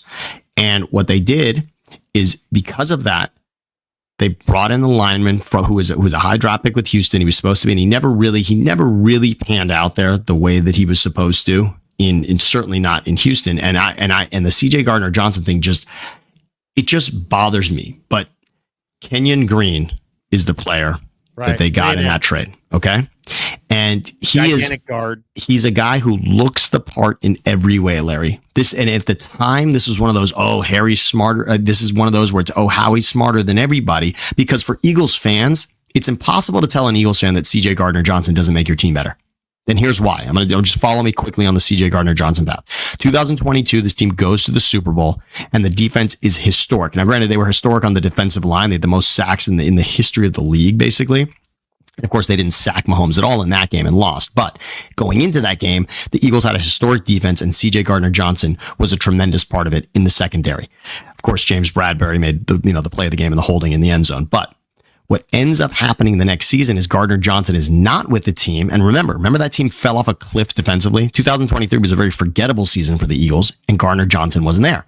Then they get him back in 2024, and they have the number one defense in the league for many other reasons other than Gardner Johnson. But he's one of these locker room, set the tone kind of guys. Well, no, he's a great player. He's just a prick. He's a great prick, player, and he's good. Yeah, and he's good. Look, he's good for two negative. He's good for two negative 15-yard plays a season for sure. He's going to get you two. He's a cheap shot artist, dirty player, but he's a great player, and I loved him in Florida. I wanted the Niners to draft him. I think they took Mitch Wishnowsky a couple picks in front of him. Yep. It was really bad, and he's floated around. You're right. He was in Philly. They were good. He went to Detroit. They were good. He went back to Philly. They were good. And now he gets moved again because nobody likes him. But exactly. Yeah, I mean, but Houston's going to love him. Green. Yeah. Kenyon Green was supposed to plug in at guard. He hasn't, and now he's cut. And that's a big move. So that's surprising. Strong guard. Yeah. Yeah. So he's out there. If somebody wants a big, strong guard, Kenyon Green's out there. But you know what? Now having whiffed in two spots, he's not the blooms off his rose. All right, let's go to Washington for a second. Sam Interesting Hartman, here. Cut. Michael Gallup, who's not the same player as he used to be, cut. Nick Harris, the center, I don't think is bad. I don't love the rest of those picks. KJ Osborne was in Minnesota. Washington, there was talk. The guy I was looking for on this list was Nick Allegretti, because there was talk that Washington was going to cut the versatile offensive lineman who they signed as a veteran free agent last year, but they've kept him up to this point. So Hartman got absolutely drilled by somebody in the preseason. I forget who it was, but he just got smoked. I mean, Sam Hartman really took a big hit. But nobody of interest there to me on this list. I mean, Michael Gallup, I guess, but I don't. Can I throw one at you that the Bay Area is going to remember well? Go ahead. It just happened. Clelin Ferrell. Clelin Ferrell makes sense. Now that's a name. Now he's slow. And the Raiders, Mike Mayock. This was the famous Mayock draft pick. Yeah. Pick in the draft, which Clemson. I mean, this was one of those where they sort of knocked Mayock for just taking a guy who was on a championship caliber roster. It's an awful pick. You can't take a guy in the fourth pick in the draft who has no traits at all just because he was on a winner. I mean, Mayock, he might as well have just quit right then. I mean, that was just an embarrassing. You blow the fourth pick in the draft on a low-end guy because of his leadership capabilities. It's like, dude, you're the worst evaluator that's ever walked the planet. So, yeah. So that's interesting, though, because Clelin Ferrell is a veteran. He's good against the run. Would the Niners want to pick up a guy like Clelin Ferrell? He's definitely would be on a list that they would be looking at. All right, let's go to the next page here with the Bears. I think this is an interesting name. I'm a big fan of Austin Reed, the quarterback for the Bears. I liked him at Western Kentucky. This was Malachi Corley's quarterback in college, and I just like Austin Reed. I kind of believe I've told you before that I like Badgett. Badgett I think is going to take that job away from Caleb at some point. Badgett has played amazing in this preseason, so there's real no need for Reed. But this list is very interesting, and why? Because if you go further down this list, Zach Pickens. Mm-hmm. Zach Pickens, I think, was the Bears' second-round pick or maybe third-round pick out of South Carolina. And he's a big defensive tackle who's got a lot of talent. That one surprised me. Now, that is surprising. Power Eccles, linebacker from North Carolina. That's interesting. Xavier Carlton, a lineman from Cal. That's kind of interesting. Trey Flowers, who's been around the block a little bit. Major Burns played at LSU, safety. There's a lot of interesting guys here, but to me, the most interesting would be Zach Pickens. And you like Reed, and you like Reed. Freeman, I could see Freeman. I could see Freeman on a roster, but it might be, again, that position's so weird, right? Are we 2 years away from where Freeman really mattered? Yeah. Zach Pickens is probably the guy there that I would look at because he was a really pretty intriguing prospect coming out, and I don't think he's hurt. So I know they got a bunch of guys at his position. Maybe it's just a numbers game, but that's a guy I'd be interested in. All right, let's look at Detroit. They cut Hendon Hooker. Now look at this. They're waiting. They're waiting. I mean, unless it's come down here in the last few seconds. I don't have anything fresh on Detroit at the moment. And they gave up on Hendon Hooker. And that maybe, good for Kyle Allen, a great guy, by the way. Kyle Allen, if you've ever, I chatted with him a couple of years ago when he was in Washington, and what a great dude. Kyle Allen's a great dude. And in that Hall of Fame game, in a Hall of Fame game, he threw an interception, and I thought, maybe, could be bad news for Kyle. But in the end, it's Hooker who they cut loose, and Kyle's going to be there, which is great. But what did you ever think of Hendon Hooker? I didn't like him. I mean, he was at Tennessee. I mean, he was a good college player, but I just didn't see the mechanics, the arm strength, the mobility. I didn't, to me, it's a skill set that's just lacking. So I didn't like him. I thought he was overdrafted. I'm not surprised that they cut him. I thought Detroit. In fact, we talked about this. You were worried about Detroit. We did the quarterback rooms, and you were most worried about Detroit. Yeah. Yeah, I said if Goff goes down, they're fucked. Because this guy was their backup. I don't know. They must have got somebody else, right? Who's their other? I'm going to look at their depth chart real quick. So Kyle Allen's the guy that I think right now would be their backup, and I'm just going to see if there's anyone we're forgetting about if that's true, then they are screwed. I mean, it is. That's all they have right now. That's all that's listed. Goff and Kyle Allen. So that's not. If Goff goes down, they're done. They're absolutely done. And Goff is not the most mobile guy, and their offensive line is not the same line as it was. And he got hit hard in that. Remember, he almost had to come out of the divisional game. He got hit hard. Right. So hit hard on the interception return.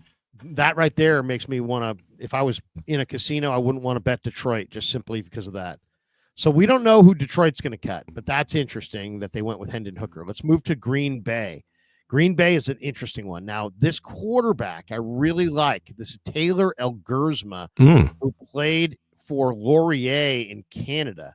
He played 12-man football, and he's a big, athletic, somewhat raw quarterback prospect. He's interesting, though.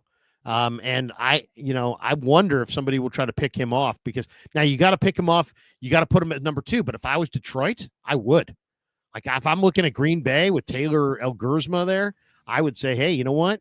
We'll put Taylor Elgersma as our backup, and we'll go with him. So if I was Detroit, anybody who doesn't have a good backup should want Taylor Elgersma, because he's got a real talent, a lot of talent there. They also cut McCole Hardman. A lot of people were speculating which receiver. Would Romeo Doubs be traded? Still a lot of speculation on that. We'll see how it all shakes out at 1:00. But McCole Hardman is one. Obviously, I keep going to receiver here because I'm thinking about the Niners. And McCole Hardman's a guy you got to kick the tires on. McCole Hardman. That's, again, this is not a guy that is aged to the point where you wouldn't want to take a look. He had moments and splashes with Patrick Mahomes. For those of us that play fantasy football on a waiver wire, there were many weeks when you were thinking McCole Hardman could make a difference for you, and he has that potential. No question. And you know what? If you're the Niners, the one thing that the Andy Reid would use McCole Hardman on the goal line against the Niners, all kinds of trick plays, and he's got great speed. He's always had great speed. This would be a guy, if I were the 49ers, I'd be interested in. This guy can run. Is he great? No, but he's a veteran who's in his prime. He's not old. He's not too young. And he can run gadget plays. He's been in a high volume offense in Kansas City with Reed. Good programs, Kansas City, Green Bay. Yeah, McCole Hardman would be on the short list. All right, let's move to Minnesota. Logan Brown is an interesting one, and Leroy Watson. Logan Brown and Leroy Watson, they're offensive tackles. Logan Brown, I think, went to Kansas. Leroy Brown, the Niners used to have, and Leroy Watson, I should say. Leroy Watson, the Niners had. Logan Brown went to Kansas. They're both offensive linemen, and offensive linemen are really hard to find. Good tackles are really hard to find. So I definitely would be interested in Logan Brown and Leroy Watson. But other than that, looking at their lists, no. I mean, it's not an intriguing list after that. I would say those are the two guys from Minnesota. Let's look at the Falcons. Easton Stick. By the way, quickly, I just want to go back to Green Bay. Did you mention Isaiah Simmons? No, who showed promise, right? I mean, Isaiah Simmons wasn't he drafted? Was he a first rounder? right? Yeah. Well, yeah, he was a first rounder. He's always been this guy with the measurables who didn't have production. But you know what? I'm really surprised by Green Bay cutting him. If you looked at one of their preseason games, he led them in tackles. Yeah. He had a great preseason. The question is, what is he? Is he a safety? Is he an outside linebacker? Is he a stack backer? Is he a pass rusher? So Niners that's a name. I think he's going to end up on a roster. I'd imagine he's someone that there's clear upside with. Yeah, so that's an interesting name, for sure. All right, let's go to that's Minnesota. It's a long list. Nobody great there. Let's go to Falcons. Falcons have Easton Stick. It's an interesting name. Ronnie Perkins, the pass rusher. Do you remember Ben DiNucci, by the way? He made a very famous Sunday night start for the Cowboys. This was 2020, I believe. It was COVID season. But DiNucci had a moment where the Cowboys said, let's give him a shot. Don't love this list. Don't see anybody there that I'm like, got to have. Ronnie Perkins is not bad. He played at Oklahoma. You mentioned Lamar Jackson got cut. There it is. Yeah, big news, everybody. Big news. Big news. Don't see anybody in Atlanta. Let's go to Carolina. Now, Carolina's got some interesting guys. I like Imani Bailey. Imani Bailey played running back he played at TCU. He's super fast. In the first preseason game for Carolina, he averaged 7 yards a carry. This guy was on Kansas City's practice squad. He's very, very explosive. I'm intrigued by him because one thing Shanahan loves in his running backs is pure speed. And the one thing that Bailey has is he is gone. I mean, like 2 steps and he is gone. So that is a really interesting name to me. The other interesting names, I kind of like Bryce Perkins. He was with the Rams. He's a backup quarterback. He played at Virginia. He had a decent preseason. I think he's interesting. And then the other guy, Luke Kandra, who I believe is offensive lineman, played at Cincinnati. He's interesting. Matthew Wright, the kicker, who the Niners brought in last year when Moody went down, and then he was perfect. Then they cut him. They went back to Moody, and Moody missed 2 field goals first week back. He got cut, so he's out there if you want Matthew Wright. Guess we could write that name down. And Mello Dotson's an interesting one as well. He's a 6'4" corner who played at Kansas. Oh, I know what the one I was going to say is that the Atlanta Falcons supposedly cut Kobe Bryant, who's a corner who played with Mello Dotson at Kansas. And Kobe Bryant is a good corner, and they cut him for whatever reason. He's not on this list, but I saw that on Twitter earlier. All right, before we move to another team, Larry, big news, not big, but interesting. And at this position, always interesting. But the Chargers just announced another release. I brought him up earlier because I thought he was incredibly impressive in that Niners game. But DJU, quarterback DJU, who I thought on tape, and you got to consider the competition, but on tape, what he did on Saturday against the Niners, I thought DJU looked like a quarterback who can play in this league. Period. Point blank. I mean, DJU looked like someone. Yeah. At Clemson. Moved around a little bit, but it didn't happen for him at Clemson. But remember, when guys, and Larry, this is interesting for you, when guys are at that 5-star elite level where they are recruited in high school to the point where they get their pick of where they want to go, when the whole world is waiting with bated breath for where they're going to choose to go to college. I mean, DJU was that guy at quarterback. And then it doesn't happen at the next level. And, you would think at Clemson, I mean, remember at Clemson, it was like he was pushed. It was like Dabo couldn't wait. They had DJU, like they were set to be just dynastic. And then it didn't happen. And it was shocking that it didn't happen there because he obviously had talent all around him. What happens? Is a guy like that going to find that again? Is this going to be one of those where we tell the story that, okay, it didn't happen in college, but it happened in high school and then it happens in the NFL? Well, on Saturday, it looked like it. Yeah, I mean, he's a big guy with a good arm, pretty athletic. If you continue improving, some guys top out. They never continue improving. If you do continue, he looks like a guy that might, be the kind of guy that slips through the cracks. The Saints cut Jake Hayner, who, Julie Hayner, who's an anchor here in the Bay Area. Her son played at Fresno State. The Saints also cut Donovan Peoples-Jones. Jasheen Davis is an edge rusher who's not bad. DeMarco Jackson's a linebacker who's not bad. Saints have one of the worst rosters, but definitely Cam Akers. What do you think of Cam Akers? So in LA here, the Cam Akers story is wild. So Sean McVay and Cam Akers had a great run. I mean, that offense ran beautifully through Cam Akers, and then there was a contract dispute, and I don't know if something was said. I don't know why that relationship was so fractured, but all of a sudden the Rams just let him go. I mean, it was one of those where, oh, we're going to sign him in camp, et cetera. And then it was just like, you know what? We can replace you, dude. And by the way, they certainly have. The Rams are not looking back on Cam Akers. And Cam Akers came in, I can't remember, was it Houston last year? Where did Akers show up in the middle of last season? Then he actually showed a flash here and there.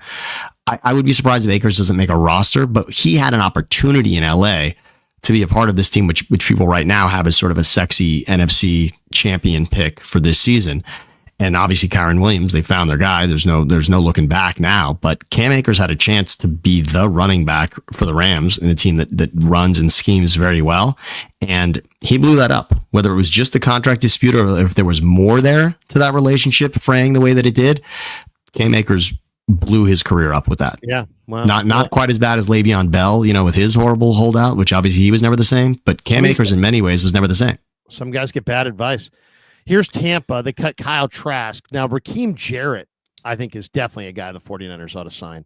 The wide receiver from Maryland. And then Desmond Watson is the anti-tush push. He's the 464-pound nose guard. And I really believe if you're Dallas, if you're the Giants, if you're, Washington, if you're going up against Philly twice a year, you should want the anti-tush push. But he is obese. He's 100 pounds overweight. He didn't play in a single game. They just put him in. They basically just made him, exercise all summer. And he's obese, but he's the historically heavy guy, right? He is the heaviest player. Yeah, he's the heaviest player in the league over some years, even. I mean, it wasn't just for this season, but he's the heaviest guy the league has seen in quite some time. Yeah. Oh, yeah. He's the biggest guy there is. But, people, were like, hey, some people were like, is this the guy you said could play fullback? I'm like, no. That's Willie Lampkin. Willie Lampkin can play fullback. This guy, though, I mean, it makes sense. The tush push is not like, ooh, Howie is so smart. It's a force play. It's a play about force. So if you're going to beat a play that's all about force, you're not going to do it with ingenuity. You're going to do it with force. So look at the NFC Championship. You're not going to beat force by being like, you're not going to beat the tush push with some choreographed defensive scheme. We're going to have the linebacker run here. We're going to have drop this guy. We're going to move that guy. We're going to put this guy here. He's going to come off the side. No. None of it's going to work. All right. Look at what Washington tried. Look at what Washington tried. Taking a big, huge, gigantic guy, putting him right in the hole and just saying, whether it be Trent Brown or an offensive tackle, Mekhi Becton or whatever, go put some gigantic body on the nose and don't let him tush push. I mean, the thing about the tush push is that we know there's very few plays in the NFL where what the play is and where it's going. You might know it's going to be a run, but you don't know where it's going to be a run at. You might know it's going to be a pass. You don't know where the pass is going. In the tush push, it's going to be an A-gap rush by the quarterback with with a lot of push behind it. All right, get your 465-pound guy on the nose, have him come out of his stance, and blow it up. I mean, it's like it should be the easiest play to defend of all time, and it's NFL teams are acting like it's incredibly difficult because it's about force. There's two things. Have the body. Yeah, most teams don't have that body. There's two things that work in its favor. You mentioned all the reasons that the tush push should be. You're right. I mean, you know when it's coming. You know where it's going. You know who the ball's going to, and more times than not, it's going behind Landon Dickerson. So you also know specifically within the line, even where it's going. You know which player to follow. The difference is, and I think this makes a big difference, it's the snap count and the cadence that helps that play a lot, right? The offense knows when the ball is going to be snapped and the defense doesn't. And that millisecond is what makes the difference many times. And what you'll notice, Larry, is it is about force, but it's also about crease. Do you ever notice that there's even times when Jalen gets that play, the push is not even necessary from behind? They find a crease for him to get into, to kind of slip under. And it's really, it is, I don't want to say it's genius, but it works. It's certainly successful and consistent that way. And you saw Washington, you talked about it. You're not going to be able to kind of scheme this thing up. Washington in the NFC Championship, they tried it, right? They sent Luvu over the top 6 times. Not going to work. It didn't work. It just didn't work. It doesn't work. I mean, Fred Warner could do that, but then you're risking concussions, head-to-head, all the stuff. Yeah, this guy's the anti-tush push, and then just like grow the roster, put him on your practice squad. If you play the Eagles in a big game, put this guy in there, activate him. There's all kinds of guys you don't use. Use this guy. I think it'd be worth it, but it would take somebody with some vision. All right, let's look at the NFC West. The Cardinals cut Clayton Tune, and I kind of like Clayton Tune. He's an athletic, smart quarterback. He played at Houston. Been in Arizona for a few years. McClendon Curtis is an offensive lineman who the Raiders had, who's a pretty good offensive lineman, a big offensive tackle. He's moved around a couple spots. He's interesting. I'd be interested in him. Darren Hall, the San Diego State corner, who, has been basically a nickel back, but he's kind of an interesting guy too, because he can play. He's a big enough body to play safety, but he's got coverage skills, so he might be one of those guys that could transition from corner to safety. Those are the guys that stand out to me: Tune, McClendon Curtis, and Darren Hall. By the way, if you need a tight end, Cardenas is also a guy who's made some plays in this league. Really? And he was behind. Yeah, and think about it. I mean, at tight end, Arizona is set. They've got McBride. And they're set for a decade at that position. And so Cardenas was going to have a hard time. He clearly wasn't going to be the starter. He was never in play for that, but he's a guy that's been on the field that has made plays for them. Cardenas is a guy, if you're looking for a tight end, to keep your eye on. Let's go to the Rams. The Rams have an interesting list. The Rams are an interesting team. Les Snead's a really good GM. They have, what's the orange designation next to these players? What does that mean? That's interesting. And let's take a look here. Do you see? Does it say what it is? I see it. It doesn't say what it is. And yeah, when you go to it, is there anything? That's it looks like, I don't know why. It's a lot. It's asking, I think you can get more information. It's like an insider thing. I think that's what it is. Yeah, and this is they got more. So I'm looking at the Rams list. Mario Williams played at USC. I've been talking about this guy for 6 months. Mario Williams, he transferred to Tulane. He had 17 career touchdowns. He does nothing but score touchdowns. He runs in the 4.4s. He's not very big, but this guy, sure enough, preseason game number 2 against Dallas, Bennett throws for 300 yards, and he hits this guy for a 38-yard bomb down the middle for a touchdown.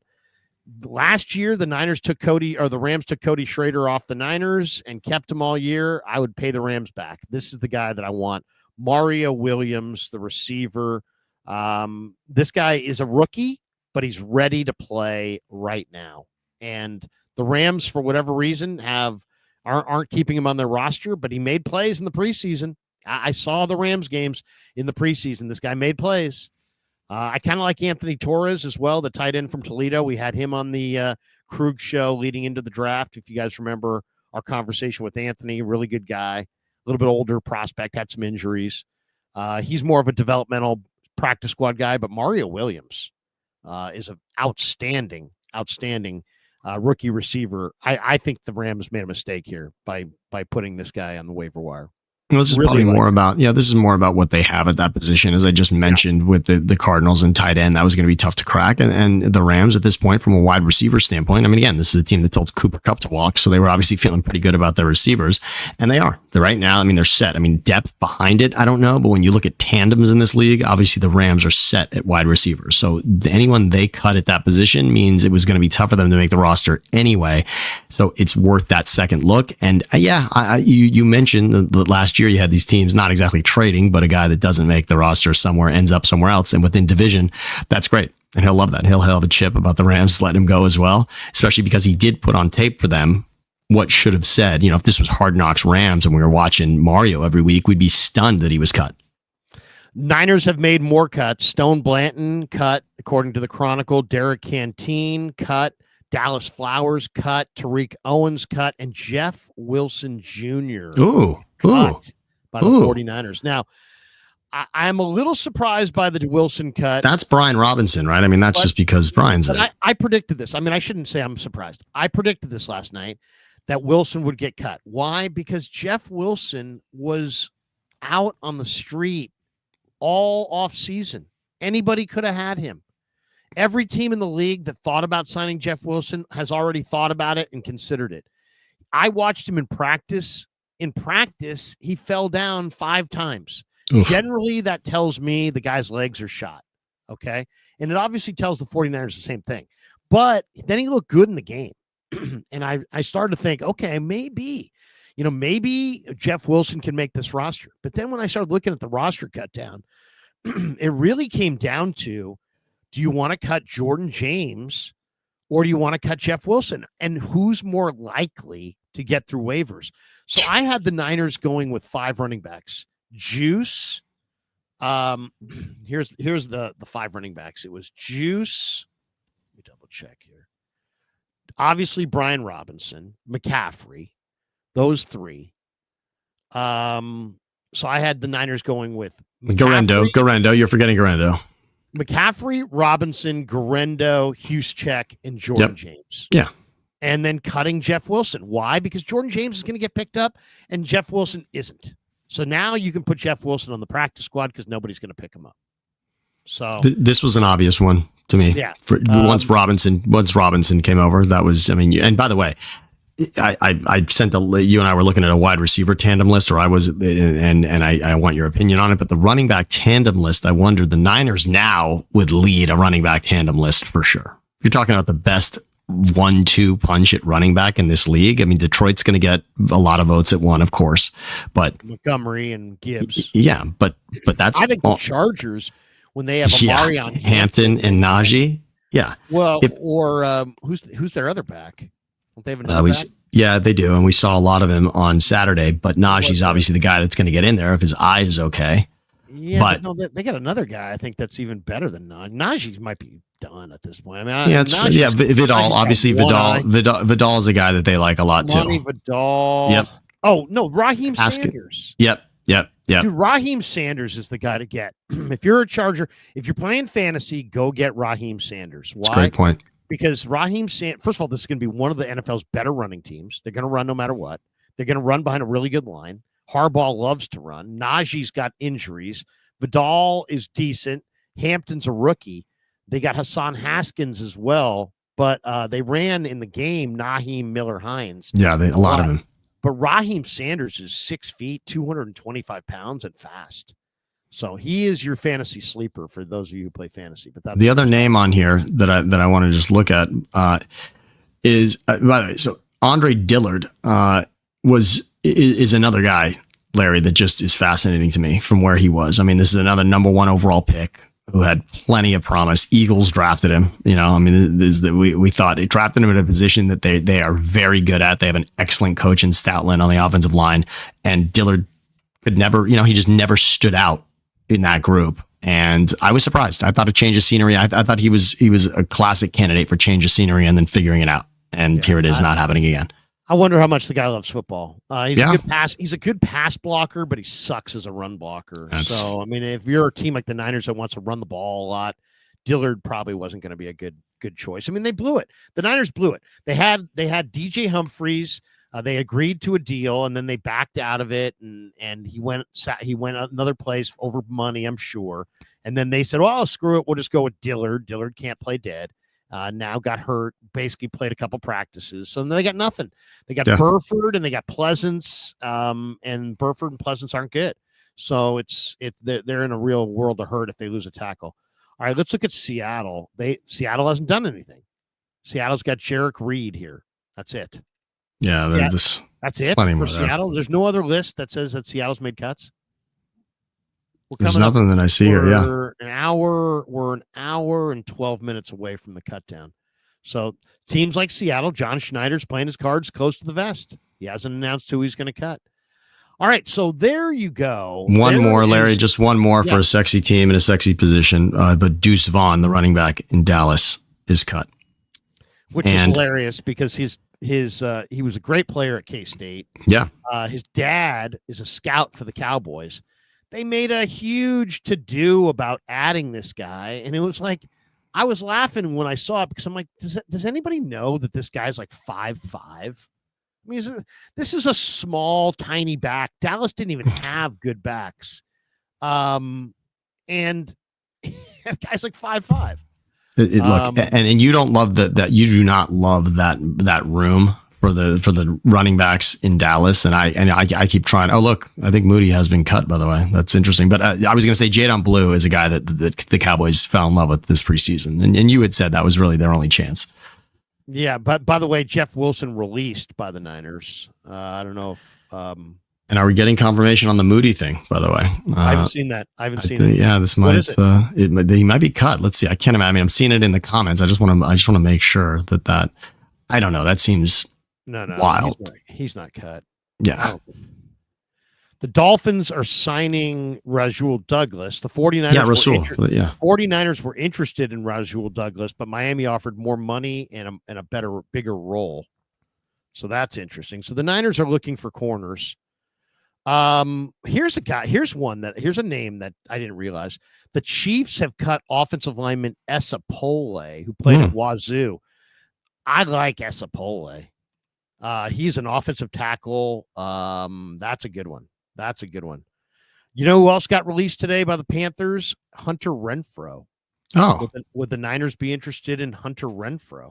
Interesting. What do you think of that name? I like Renfrow, and I saw him. I was watching the Panthers broadcast over the weekend, and they were talking to Hunter on the sideline, and I thought, oh, he's in street clothes at this point, and they're excited to have him on the team. And I remember Renfrow in that standout season with the Raiders, and there was a good joke because there was also Hunter Renfrow was pitching for the Rays or something, right? Or Renfrow was there were two Hunter Renfrows, one in Major League Baseball, one in the NFL. But Renfrow, when he was with the Raiders, there was a moment. Again, there was that flash, Larry, but as far as a consistent upside receiver in this league, I'm not sure Renfro's that guy. Let's talk about the Niners for a second. I think when you look at this list, I mean, Carter Bradley, Tanner Mordecai, Nate Sudfeld, all cut. Amir Abdullah, Corey Kiner, Keyshawn Vaughn, Equanimous St. Brown, Tariq Owens, Andre Dillard, Isaiah Prince, Jalen Allen, Shaquille Brown, Damone Harris, Kevon Seymour. I don't think I ever saw Kevon Seymour. And when you look at some of these names and you're sitting there going, okay, why did they cut Dallas Flowers? Well, a lot of people are like, oh, Luter sucks. The Niners can't keep getting rid of their young, talented corners because they're not quite perfect. That's what happened with Sam Womack. People are like, Womack is not good. He's not good. Cut him loose. He's now been starting the last 2 years for the Indianapolis Colts. The 49ers could not keep cutting good corners. Darrell Luter is a good corner, and he's a big, good corner. And all these Niner fans are like, oh, they're going to cut Luter. Krug, you're totally wrong on Luter. He sucks. I'm like, no, Luter is good. Luter has got press man experience. He hasn't played a lot, but coach him up. So I really like the fact that they kept Luter. Now, they kept Chase Lucas as well over Dallas Flowers. But I like the idea of keeping the younger guys. This is build your football team. Stop going, 2 years ago, it's like, got to have Isaiah Oliver. Last year, oh my God, Isaac Yadam, Rock Ya-Sin. And you're casting aside younger DBs that weren't as good as those guys because they need to be coached up. And it's like, coach them up. So I like the fact that they didn't cut Luter. And I really like that for the. But the cornerback is really like your bullpen. It's the most consistent. The best analogy I can make that cornerback is really like your bullpen. It's your middle relief bullpen in this league, and it means there's a lot of guys that aren't going to be standout names that make a huge difference throughout your season at cornerback, and it's going to change throughout the season. It's very unlikely that you're going to fall in love with two cornerbacks all season. You're going to have guys that are in and out that make huge plays and that are called on to make huge plays, and most fans hate their cornerbacks. Why? Because you're watching your cornerbacks when there is a big touchdown for the other team. That's who you're watching trail the play as your cornerback. So then you go, oh, this guy, because your cornerback's not necessarily standing out. It's not the cornerback in this league is like one of the things I've kept hearing about Luter is he's like, some people be like, I haven't seen him all summer. That's what you want. That's what you want. Yeah, that's a good thing. Also, some of the times he's been, he's given up plays. He's right there. I mean, it's not like every pass completed against you shows that you're a shitty corner. No. If you're right there and the guy threads the needle, guess what? You tip your cap and you're like, hey, that guy gets paid as well. If some quarterback can put it in some tiny freaking window and you're right there and it just gets right beyond your fingers, that's good coverage. That's good coverage. So just a thing to remember. All right, let's talk a little bit about some of these other factors here. One of the things that came up yesterday was, we mentioned that the Raiders, there were some cuts yesterday as well. Audric Estime from Denver, I thought was an interesting one.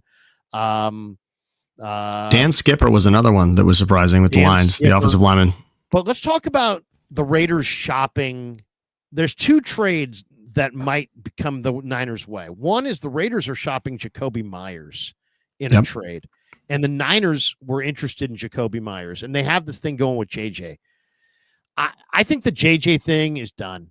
I really do, because I don't think they can satisfy. They're not going to rip up his contract, and he's not going to bypass free agency. So they're at an impasse. So now you're at a contractual impasse with a guy who hasn't practiced in a month and who is spouting negativity on his social media. And last year you had a player kind of go AWOL on you in your own locker room in Devondre Campbell and partly ruined your chemistry. It didn't really ruin your chemistry because nobody listens to Devondre Campbell. He had to pull in the room. He was just a fool in the room, screaming and swearing and acting unprofessional. And then I said it like 3 weeks before he went totally that was so bizarre. Yeah. Before he went bananas, I said, this guy has to be gotten out of the room. You got to get this guy out of the room. He's the wrong personality type to deal with this. It's like everybody knew Greenlaw was going to, return and be the starter. Everybody except for him. Everybody except for Devondre Campbell. So he went south on the Niners. I get the feeling that Jennings has more pull in the room. It'll be a bigger distraction. So if unless you're going to pay Jennings, to me, you got three options. You can pay him, you can ignore him and hope he acts. Well, that's going to be tough. That's going to be tough. Or you can trade him. Those are your three options. Pay him, ignore him, trade him. Are there enough guys that you could stockpile? They can't pay him, and they can't ignore him. So I think you got to trade him. And the Raiders, look at the Raiders right now. What are the Raiders going to do this year? They got a crappy quarterback, but they have a great running back, and they're going to try to run the heck out of the football. Well, if you're going to try to run the heck out of the football and you don't, who do you want? You want Juwan Jennings because he might be the best run blocking wide receiver in the game. So if I were the Niners, I would call and say, hey, here's Juwan Jennings and something else. And, send Jacoby Myers on over. And if you can grow the deal to include a Michael Mayer, great. Oof. All the better.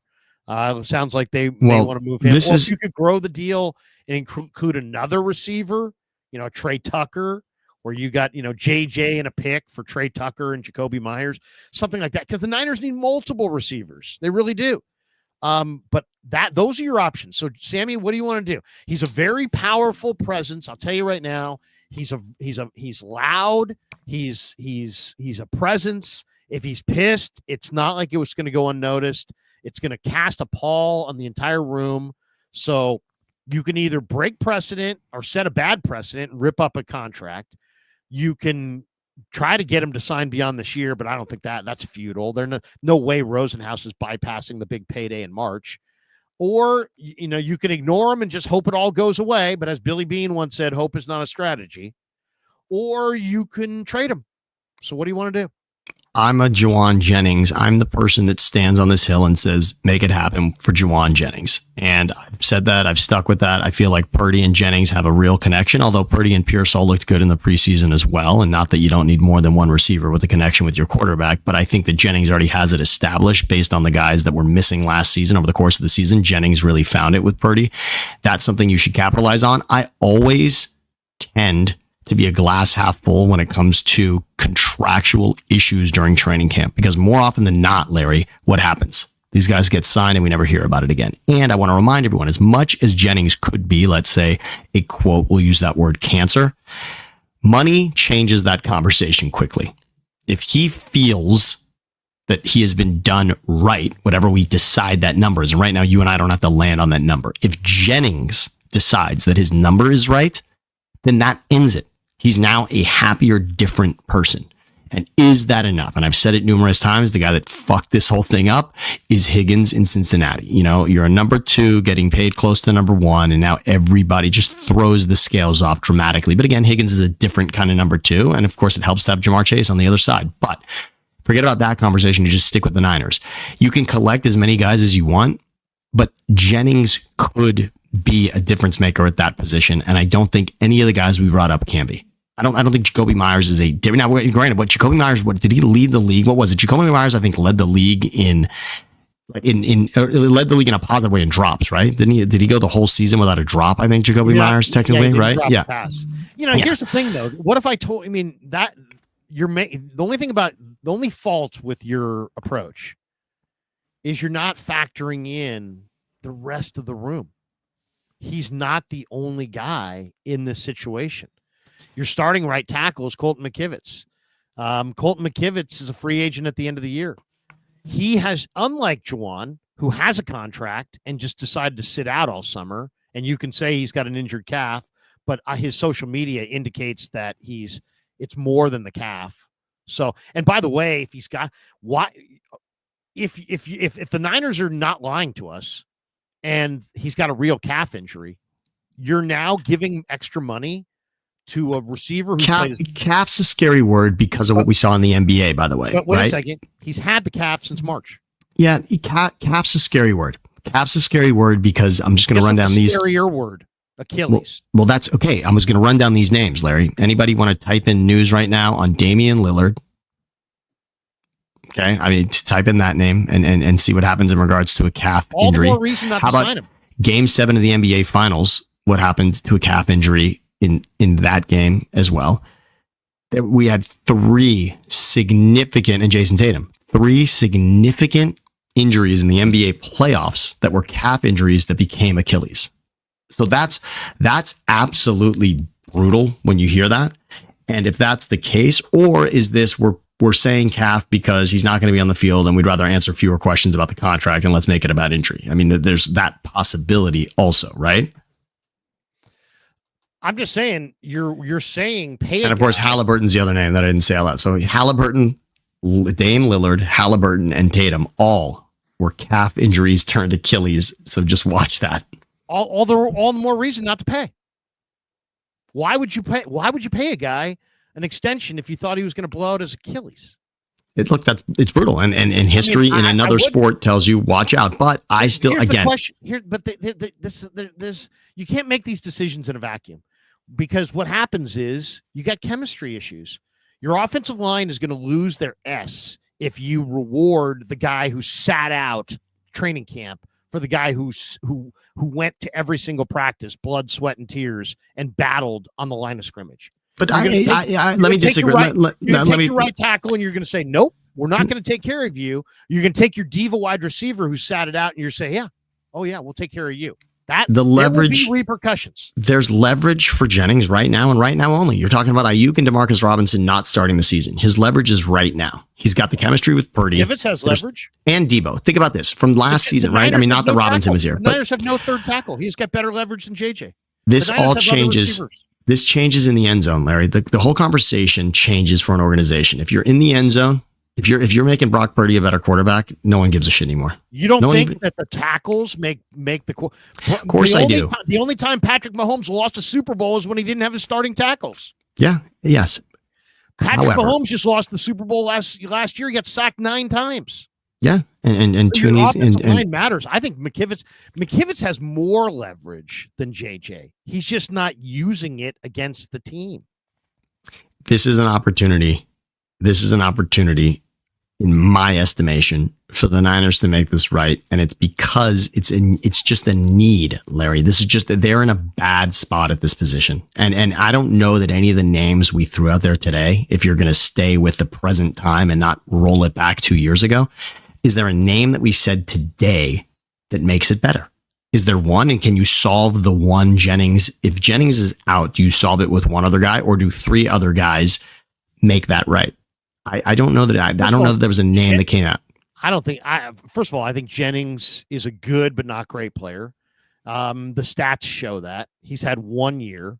Before that, but it was last year. But it was last year in a situation that looks similar to this year. And his career high before that was 416 yards receiving. But opportunity. Okay, Sam, where do you think he ranks? Go ahead. Where does he rank in the NFL? Exactly where he sits right now from a money standpoint. How about that, Larry? I agree with that. I just think leverage changes the conversation. I think he's exactly slotted where, from a money standpoint, he's where he is. He's not, but what's his leverage? His leverage is that he's WR1 for the first time in his life. That's his leverage. He's WR1 right now. He is. He's WK1, WR1. He's week 1 wide receiver 1 right now. He hasn't practiced in a month. He's today. If he shows up today, week 1, Ricky Pearsall will be wide receiver 1. Are we excited about that? He's a first round pick. He's had a great summer. He's practiced all summer. He's not there for himself. I mean, Juwan Jennings signed a contract last year. Honor your commitments. I mean, what kind of message is that? If you rip up his contract, first of all, you're in this position because of the terrible precedent you set with Ayuk. Now you're going to double down on it? It's not doubling down. That mistake forces you now. So when does it end? You need Juwan Jennings. You need I mean, I'm just saying you're creating more problems that you can't. Hope is not a plan. So hoping that the rest of the locker room doesn't get pissed that JJ gets rewarded for not showing up while McKivitz doesn't get rewarded for showing up, I think that's going to have negative repercussions. As far as his leverage, I think your leverage is also about your duration with the team. He's a free agent at the end of the year. He's got 17 games of leverage. That's it. Yeah, I mean, I understand why he's doing it, but it doesn't seem like it's going to work. And he's not really willing. I don't think he's really willing to work with the Niners, which is why a deal hasn't gotten done. He just wants more money in the present. He still wants to be a free agent in March. What if you had that conversation with him? Now, Larry, just and I know we're going to wrap soon, but I wanted to say this. What if you change the temperature in the room here for Jennings and you say, you know what? Let's just fast forward it. You're going to be a free agent. Let's do the deal now. What if you just put it on the table? Let's you know what? Let's just do it now. Let's lock it up now. They don't want to do that. They're not going to sign him as a free agent. They don't want to do it. Sam, it's done. They've already done it. They've already paid. They paid their receiver $30 million and he's hurt. They're not going to pay another receiver big money. I mean, maybe I'm wrong. I've been wrong before, but I don't think so. I don't think they're going to pay him. I don't think they should pay him. I don't think he's worth paying. I really don't. Kittle's an interesting part of this. We should mention the name. We should at least say it out loud. Kittle's a pretty big piece of this. And just because it doesn't say WR next to his name, we shouldn't change it. You're right. I mean, Kittle's a pretty massive piece. What if Jordan Watkins balls out? Hope is not a plan, Larry. I'm saying you have him on your team. What if any of your other guys ball out? I mean, you've got more confident tape in Jennings than anybody else. I'm just saying he's got a contract for $7.5 million. He is like the 44th receiver being paid. He might be the 38th best receiver in the game. He wants to be paid north of $20 million, according to Tim Kawakami, who's the Niners are leaking through Tim Kawakami these days. So, I mean, come on. I mean, it's a series of events. Let's just go timeline. $20 million. This is my last point. Timeline is this. Debo traded. Ayuk, we understood. We're going to say week 6 Ayuk. Robinson suspension. So that changes the temperature dramatically. Those 3 sentences lead to this becoming an absolute must take care of it. Have to address it right now. Season starts September 7th. What are we doing? These decisions, if you could make decisions in a vacuum, that'd be one thing, but you can't. And because everything that you do sets precedent for everything else. So you can't make illogical moves just because of situational stuff. And by the way, Jacoby Myers wants money, Larry. Jacoby Myers, the reason he wants out is he wants money from the Niners. So okay, so Jacoby Myers almost take off the list. Basically the same situation.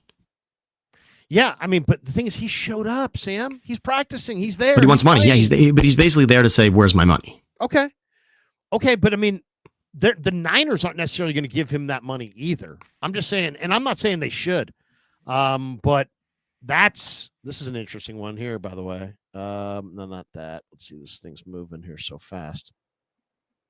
Jaguars have released Javon Foster. Oh, this is an interesting one. He was an offensive tackle from Missouri. He was in the draft last year. We shall see. That's an interesting offensive lineman.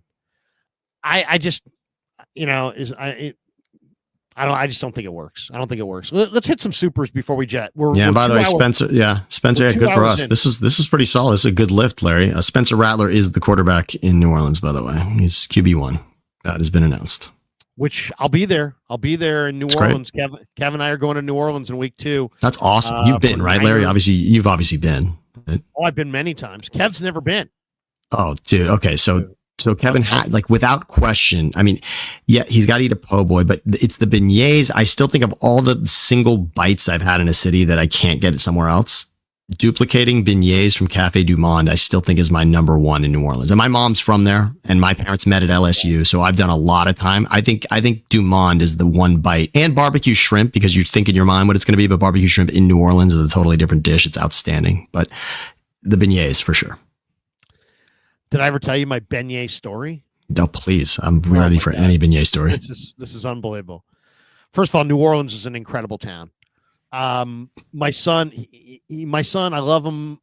He's only 23. He's pretty young, right? So I notice, when we go places and I order drinks, a lot of times he'll order what I order. That's great. Because he's just like, that's good, right, Dad? And so it's like, I'll order, a Stoli Greyhound or something. He'd be like, I'll have a Stoli Greyhound. I'm like, do you like grapefruit juice and vodka? He's like, oh, yeah. I ordered a Sierra Nevada off the tap the other day at some tap house, and he's like, I'll get a Sierra Nevada. It's kind of cute. It's great.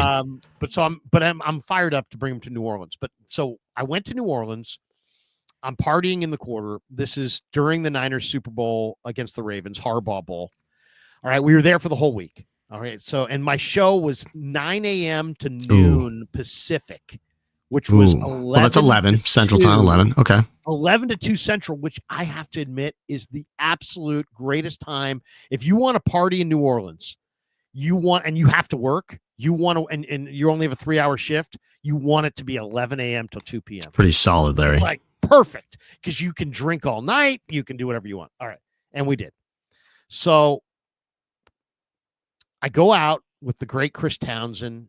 Oh, yes. Townie. Okay. Of course. So we're in the quarter.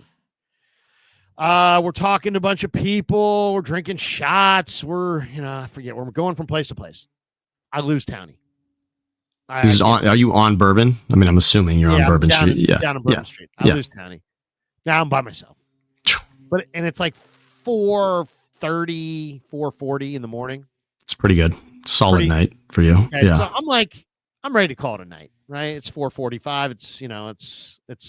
We didn't even go out till 10, but it's 4. When you see them cleaning Bourbon, which they have to do every night, it's time to go. It's time to head home. Yeah. It's time to go. Washing, the vomit. But New Orleans actually smelled really good that week because they went and New Orleans paid for a Disneyland level cleanup.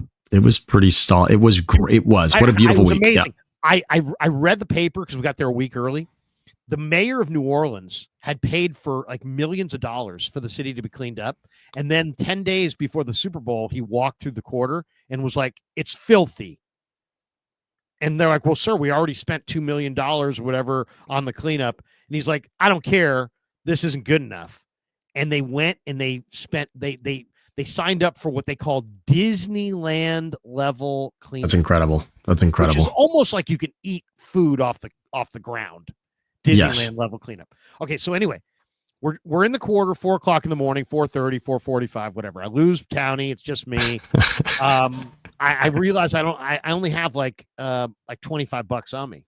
And so I'm like, okay, no big deal. The hotel's like maybe mile and a half away, but I'm not sure what direction. So I don't want to get into a cab, because I just don't want to get into a cab. I see those guys in the quarter with the bikes. Oh, the rickshaw. The rickshaws, yeah.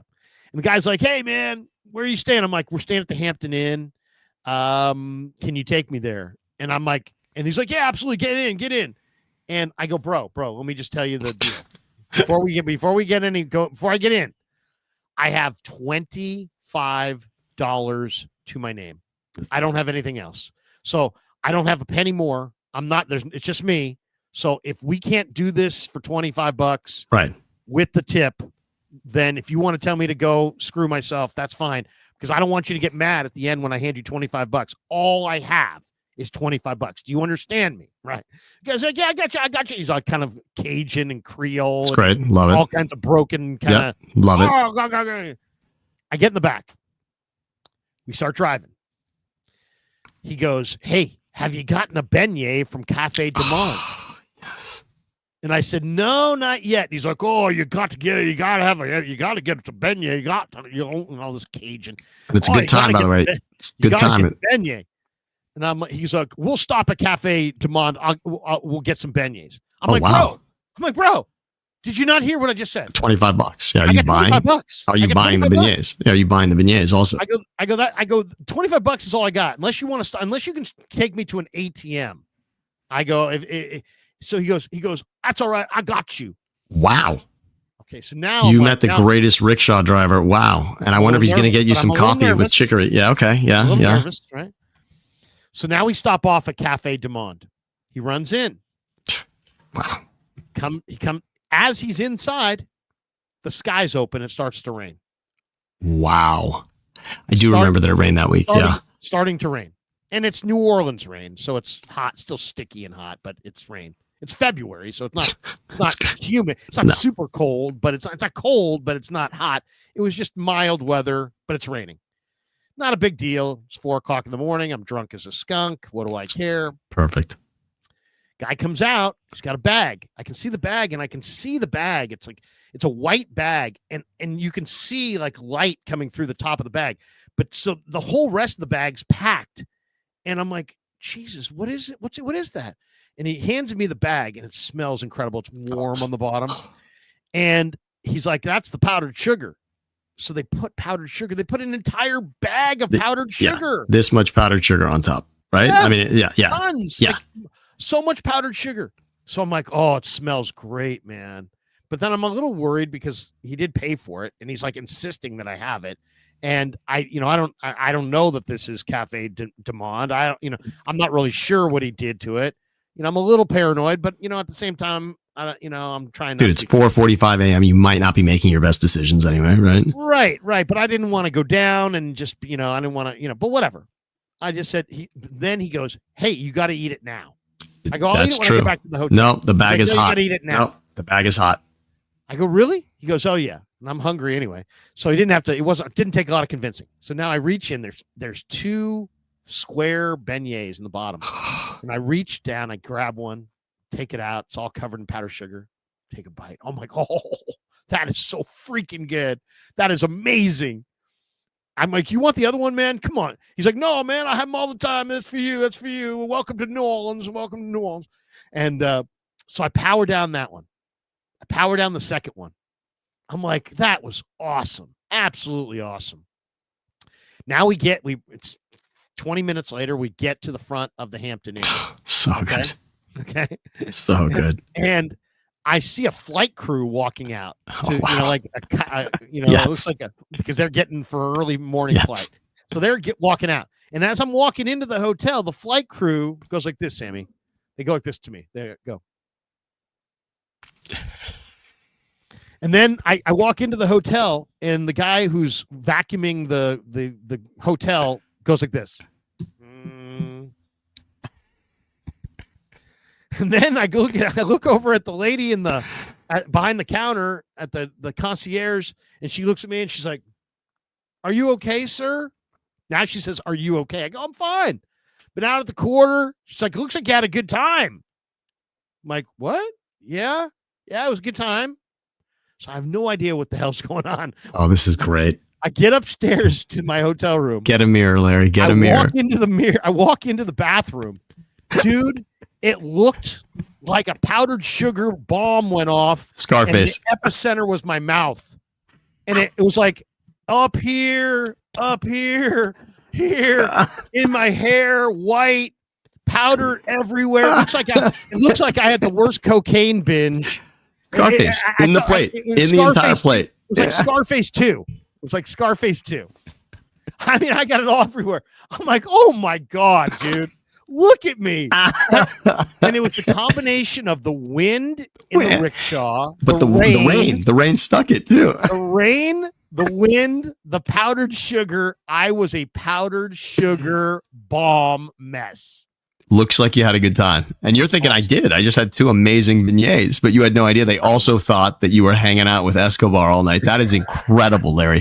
You gotta put Kevin through that. He has to dive in and crush the powdered sugar and the beignets. That's the number one move for me. So I'm glad you had it. You had the full experience. Sammy, get this. Guess what we're doing? Not only are we going to Niners Saints week 2, the night before, we've got tickets for Florida LSU in Baton Rouge. Stadium. In Baton Rouge, and again, Rouge. We're gonna take is it at night? Is that at night? Is it a night game? Oh, dude, that's the experience. National TV. It. Dude, that is the experience. The fact that you're doing Death Valley at night, and we're gonna go in the daytime. I told them we got to go for the tailgaters. Yes. I'm a former Lambda Chi. They have a Lambda Chi house there. We'll go to their parties. We'll drink beers. We'll go to Tiger Stadium. We'll sweat our asses off. Then we'll come back the next morning for Niners Saints. All right, that's an epic trip. That's great. This has been an epic stream. We have 2,800 people in the room. Let's do this. Let's hit our supers because we have 21 supers. It's pretty amazing. A lot of supers. And by the way, thanks to all of you guys for this has been awesome. For your donations. We probably should tell you as well, thanks to Pig and a Pickle for being the title sponsor of the Krueger Show. We're also brought to you by Claw Daddy Arcades. They're a great follow on Instagram at Claw_Daddy_Arcades. Locations in Capitola Mall and Visalia Mall opening later on this year. And thanks to Sharp Corners, Sports Cards and Collectibles. If you follow me on X at Sports Larry K, I put out a video last night of Sharp Corners. They did a TV story on it down in the Monterey Peninsula. And so I put that out on social media. They're at 205 Cypress Avenue in Pacific Grove along the Monterey Peninsula in Central California. Anthony Catania is the owner. He's at 831-521-5264. And he's a great follow on Instagram at Sharp Corners 831 on the gram. All right. Let's hit the supers. Let's do it. That's going to be tough to top that story, by the way, Larry. The beignet story is pretty outstanding. I would say you and Kev with a picture of both of you after going into the plate would be kind of amazing. By the way, my one advice to New Orleans, my buddy who's scout for the Saints, who I stayed with when I was covering the Saints in Metairie, Louisiana, another sweaty place. For sure. Said to me, hey, you're coming to New Orleans for the Super Bowl? I said, yeah. He goes, make sure you don't get screwed on the prices. And I go, I know, man. I've been to New Orleans. I go, it's probably the closest economy to a barter economy in the entire country. And he's like, absolutely. He goes, you know how to handle yourself, right? I said, what? How? And he goes, just every time somebody tells you the price, just repeat it back to them and sound indignant, and then you'll get the real price. Amazing. Dude, Sammy, I was in the Hampton Inn in the lobby. I was getting a newspaper, a Coke, and some peanuts. And I was on the phone. And the guy goes, that's $17.50. And I go, $17.50? He goes, I'm sorry, sir, $7.50. $7.50. Sammy, if I told you that happened once, it happened 20 times. Sir, that's going to be $32.50. $32.50? Oh, I'm sorry, sir. It's $12.50. Amazing. Always like in real round. That is an outstanding piece of advice. Yeah. So repeat. If you ever go to New Orleans, big convention, barter economy. A lot of people there they'll get what they can get. So you get a price that you think's way too crazy. Repeat it back and just What? And then you'll get the real price. All right, here we go. Carlos Niners 94. Good morning, Larry. Good insights. I enjoy your daily updates. Thank you. Thank you, Carlos. MSQ, will you guys be live until 1 p.m.? At this rate, we might be. Now, we're going to go just till the bottom of the hour. I will probably go live again at 1 p.m. When it's all said and done. And do some kind of a recap video or some kind of a live video. So we will do something after it's all wraps. But Sammy and I are already been going for over 2. Jake Moody. Oh, Sammy, you only had an hour. It's all right. The point, I mean, we were doing it, and I felt committed also because the cuts were coming in. There was really some cool shit happening. So, all right, we're on 3,000 people here. Jake Moody, I'm still that guy. Everyone, let's be serious. Shador Sanders in the house. Sign my brother Shiloh. Shiloh, yeah, it's true. Shiloh. Mason Davis. I thought Jasheen Davis was really good at Wake. I did too. Defensive end. He got cut today by the Saints, I believe. That's another guy to be checking out. Luis Madera drafting Junior Bergen over Nick Nash will haunt the Niners. Nick Nash from San Jose State, Sammy. They took Junior Bergen over Willie Lampson and Nick Nash. Oh, my God. MSQ, I know Krug is dying for JJ to get traded, LOL. No, I don't have I don't have like a skin in the game. Like, I don't really care like on that level. I just don't see a solution. Like, I don't think I would rip up his contract, and I don't think I would extend him long term. So that's the only solution. Here's the problem with the trade. So McLaurin just got his money, and there's not another team out there that needs him as bad as the Niners, right? Couldn't you argue that? Is there a team that needs him, Juwan Jennings, more than the Niners? You may say the Niners don't need him, that's fine, but is there a team that needs him more than the Niners? I don't think so at all. It's not about that. It's about, is there a team that has the cap timing and flexibility? I mean, would it be smart for the 49ers to pay another injured player? I mean, if you want to tell me the Niners are totally BSing us about the calf, I might consider an extension. Why would I ever consider an extension with a guy who's had a calf injury since March when calf injuries can escalate to Achilles? Why? I mean, I'm waiting. I don't think there's a real good reason to sign him. Carlos Niners 94. JJ needs to be traded or put on the pup list. MSQ. Almost everyone except Krug is team JJ. LOL. Huh.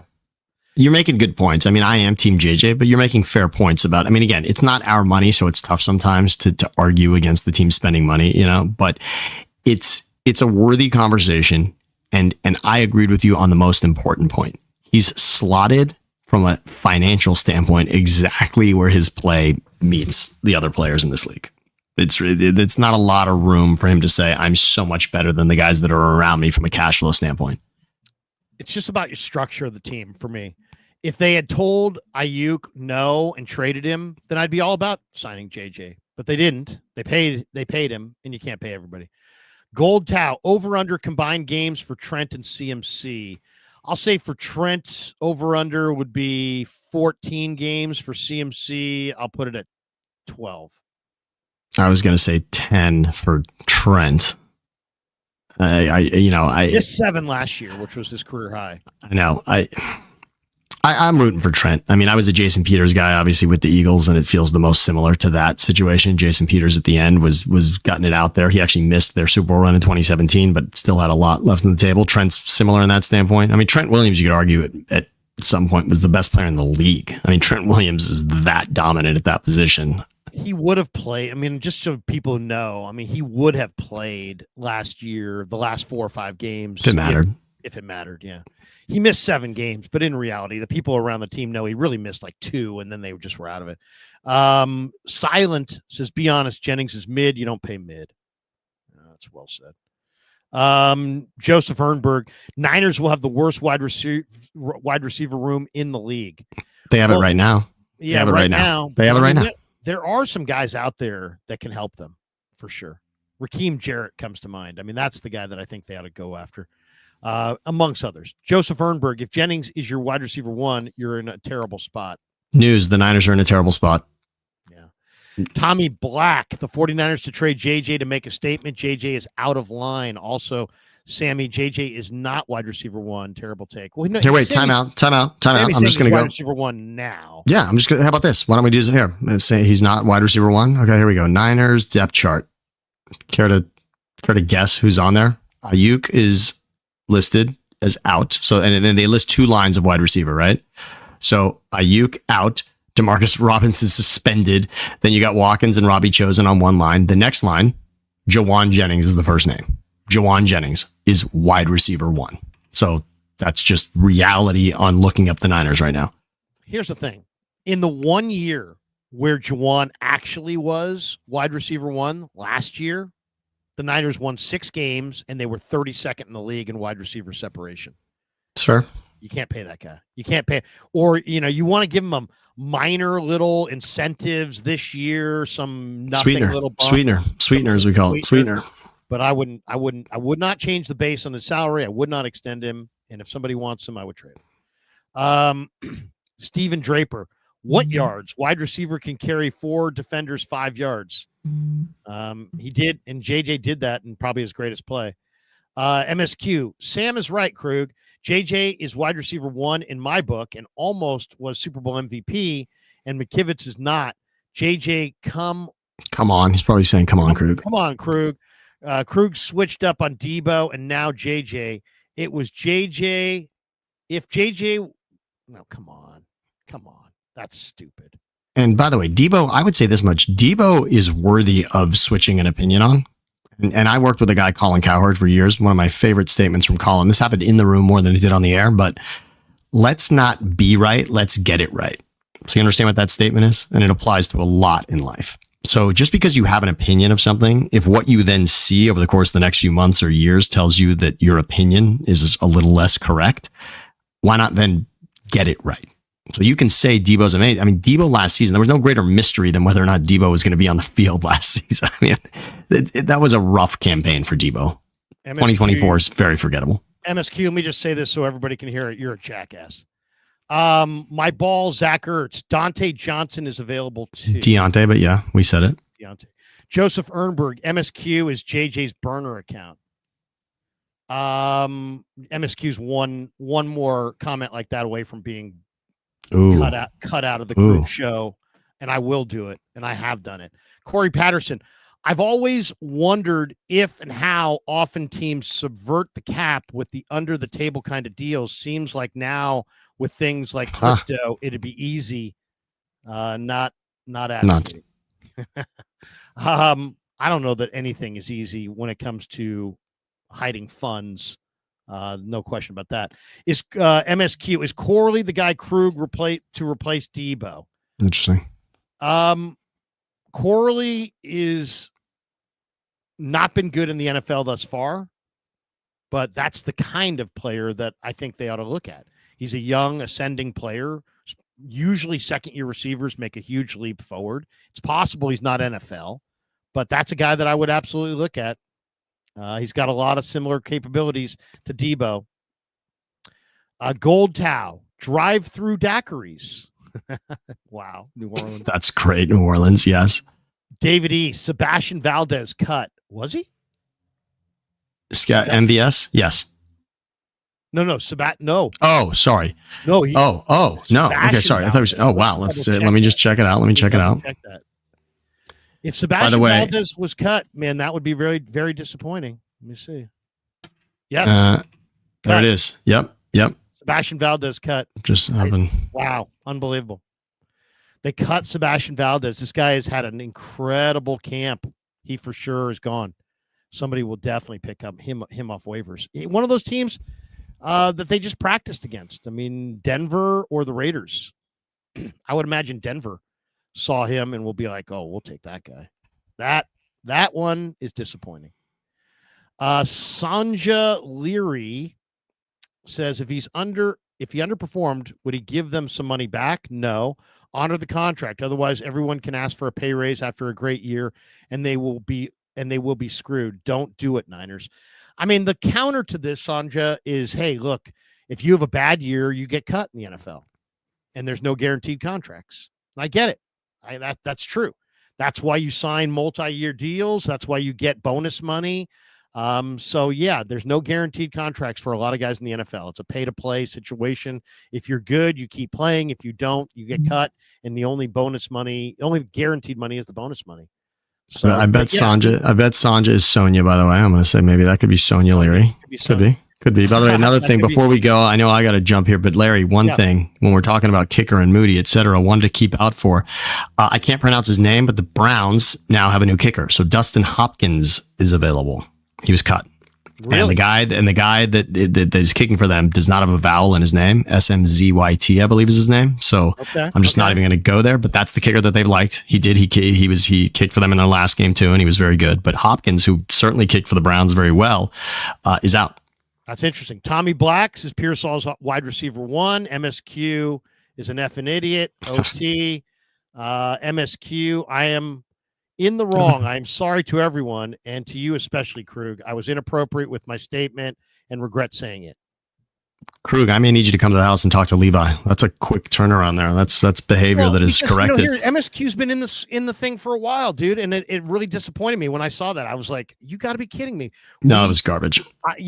This guy digests hours and hours and hours of me. Come on, man. I mean, let's be real. I mean, I am harsh. I am direct, and I am myself, but I love all people. Sammy, I'll give you the final word, man. Over 3,000 people in this stream, almost 1,600 on YouTube on my side. Lots and lots of people watching on both sides. Give a shout out to you and Siciliano's YouTube channel. Tell people. Thanks so much, If everybody could hit like and subscribe, that would be awesome. It just helps more people find our shows in the algorithm. And if you could hit that notification bell, anytime we go live, you'll be notified. But Sammy, fire away. Give a plug for your channel. I know you got a great channel, and you're just getting started, and we're fired up for you. So, well, Larry, thank you so much, man. This is great. At Thinking Out Loud, Siciliano and Sam. At Thinking Out Loud, Siciliano and Sam is where you can catch all of these great takes, these shows that I'm on with Larry. I hang out with Damon, and of course, Siciliano, and I have episodes that you can get on Apple Podcasts and Spotify. But at Thinking Out Loud, Siciliano and Sam is where you can find all of this great content. Like and subscribe there. And thanks, Larry. It's awesome to do these with you and to share the audience this way. And the fact that everyone's been with us today for what is certainly an interesting day, newsworthy, but it's pretty awesome to be here and to run through it with you and to be able to give everybody a take as it's happening. Nothing's harder in the world than reacting, as these things are happening. You don't have a lot of time to sit and marinate on it. And it's fun. I'm glad everyone in the chat has been really interactive with it today also. Seriously, thanks to everybody. Niner fan 57, Valdez being cut is a terrible move. On that note, I totally agree, but we'll finish right there. I will be doing some more stuff later on today. Niners Nightly is on the YouTube channel tonight at 6 p.m. The great Raj Melwani is going to stop by, who we stream with on Tuesday nights. Sammy, have a great rest of your Tuesday. Thanks to everybody. Hit like and subscribe. Thanks to Pig and a Pickle, the title sponsor of the Krug Show, and we are out. Yeah, never met a man I've been scared of. Careful.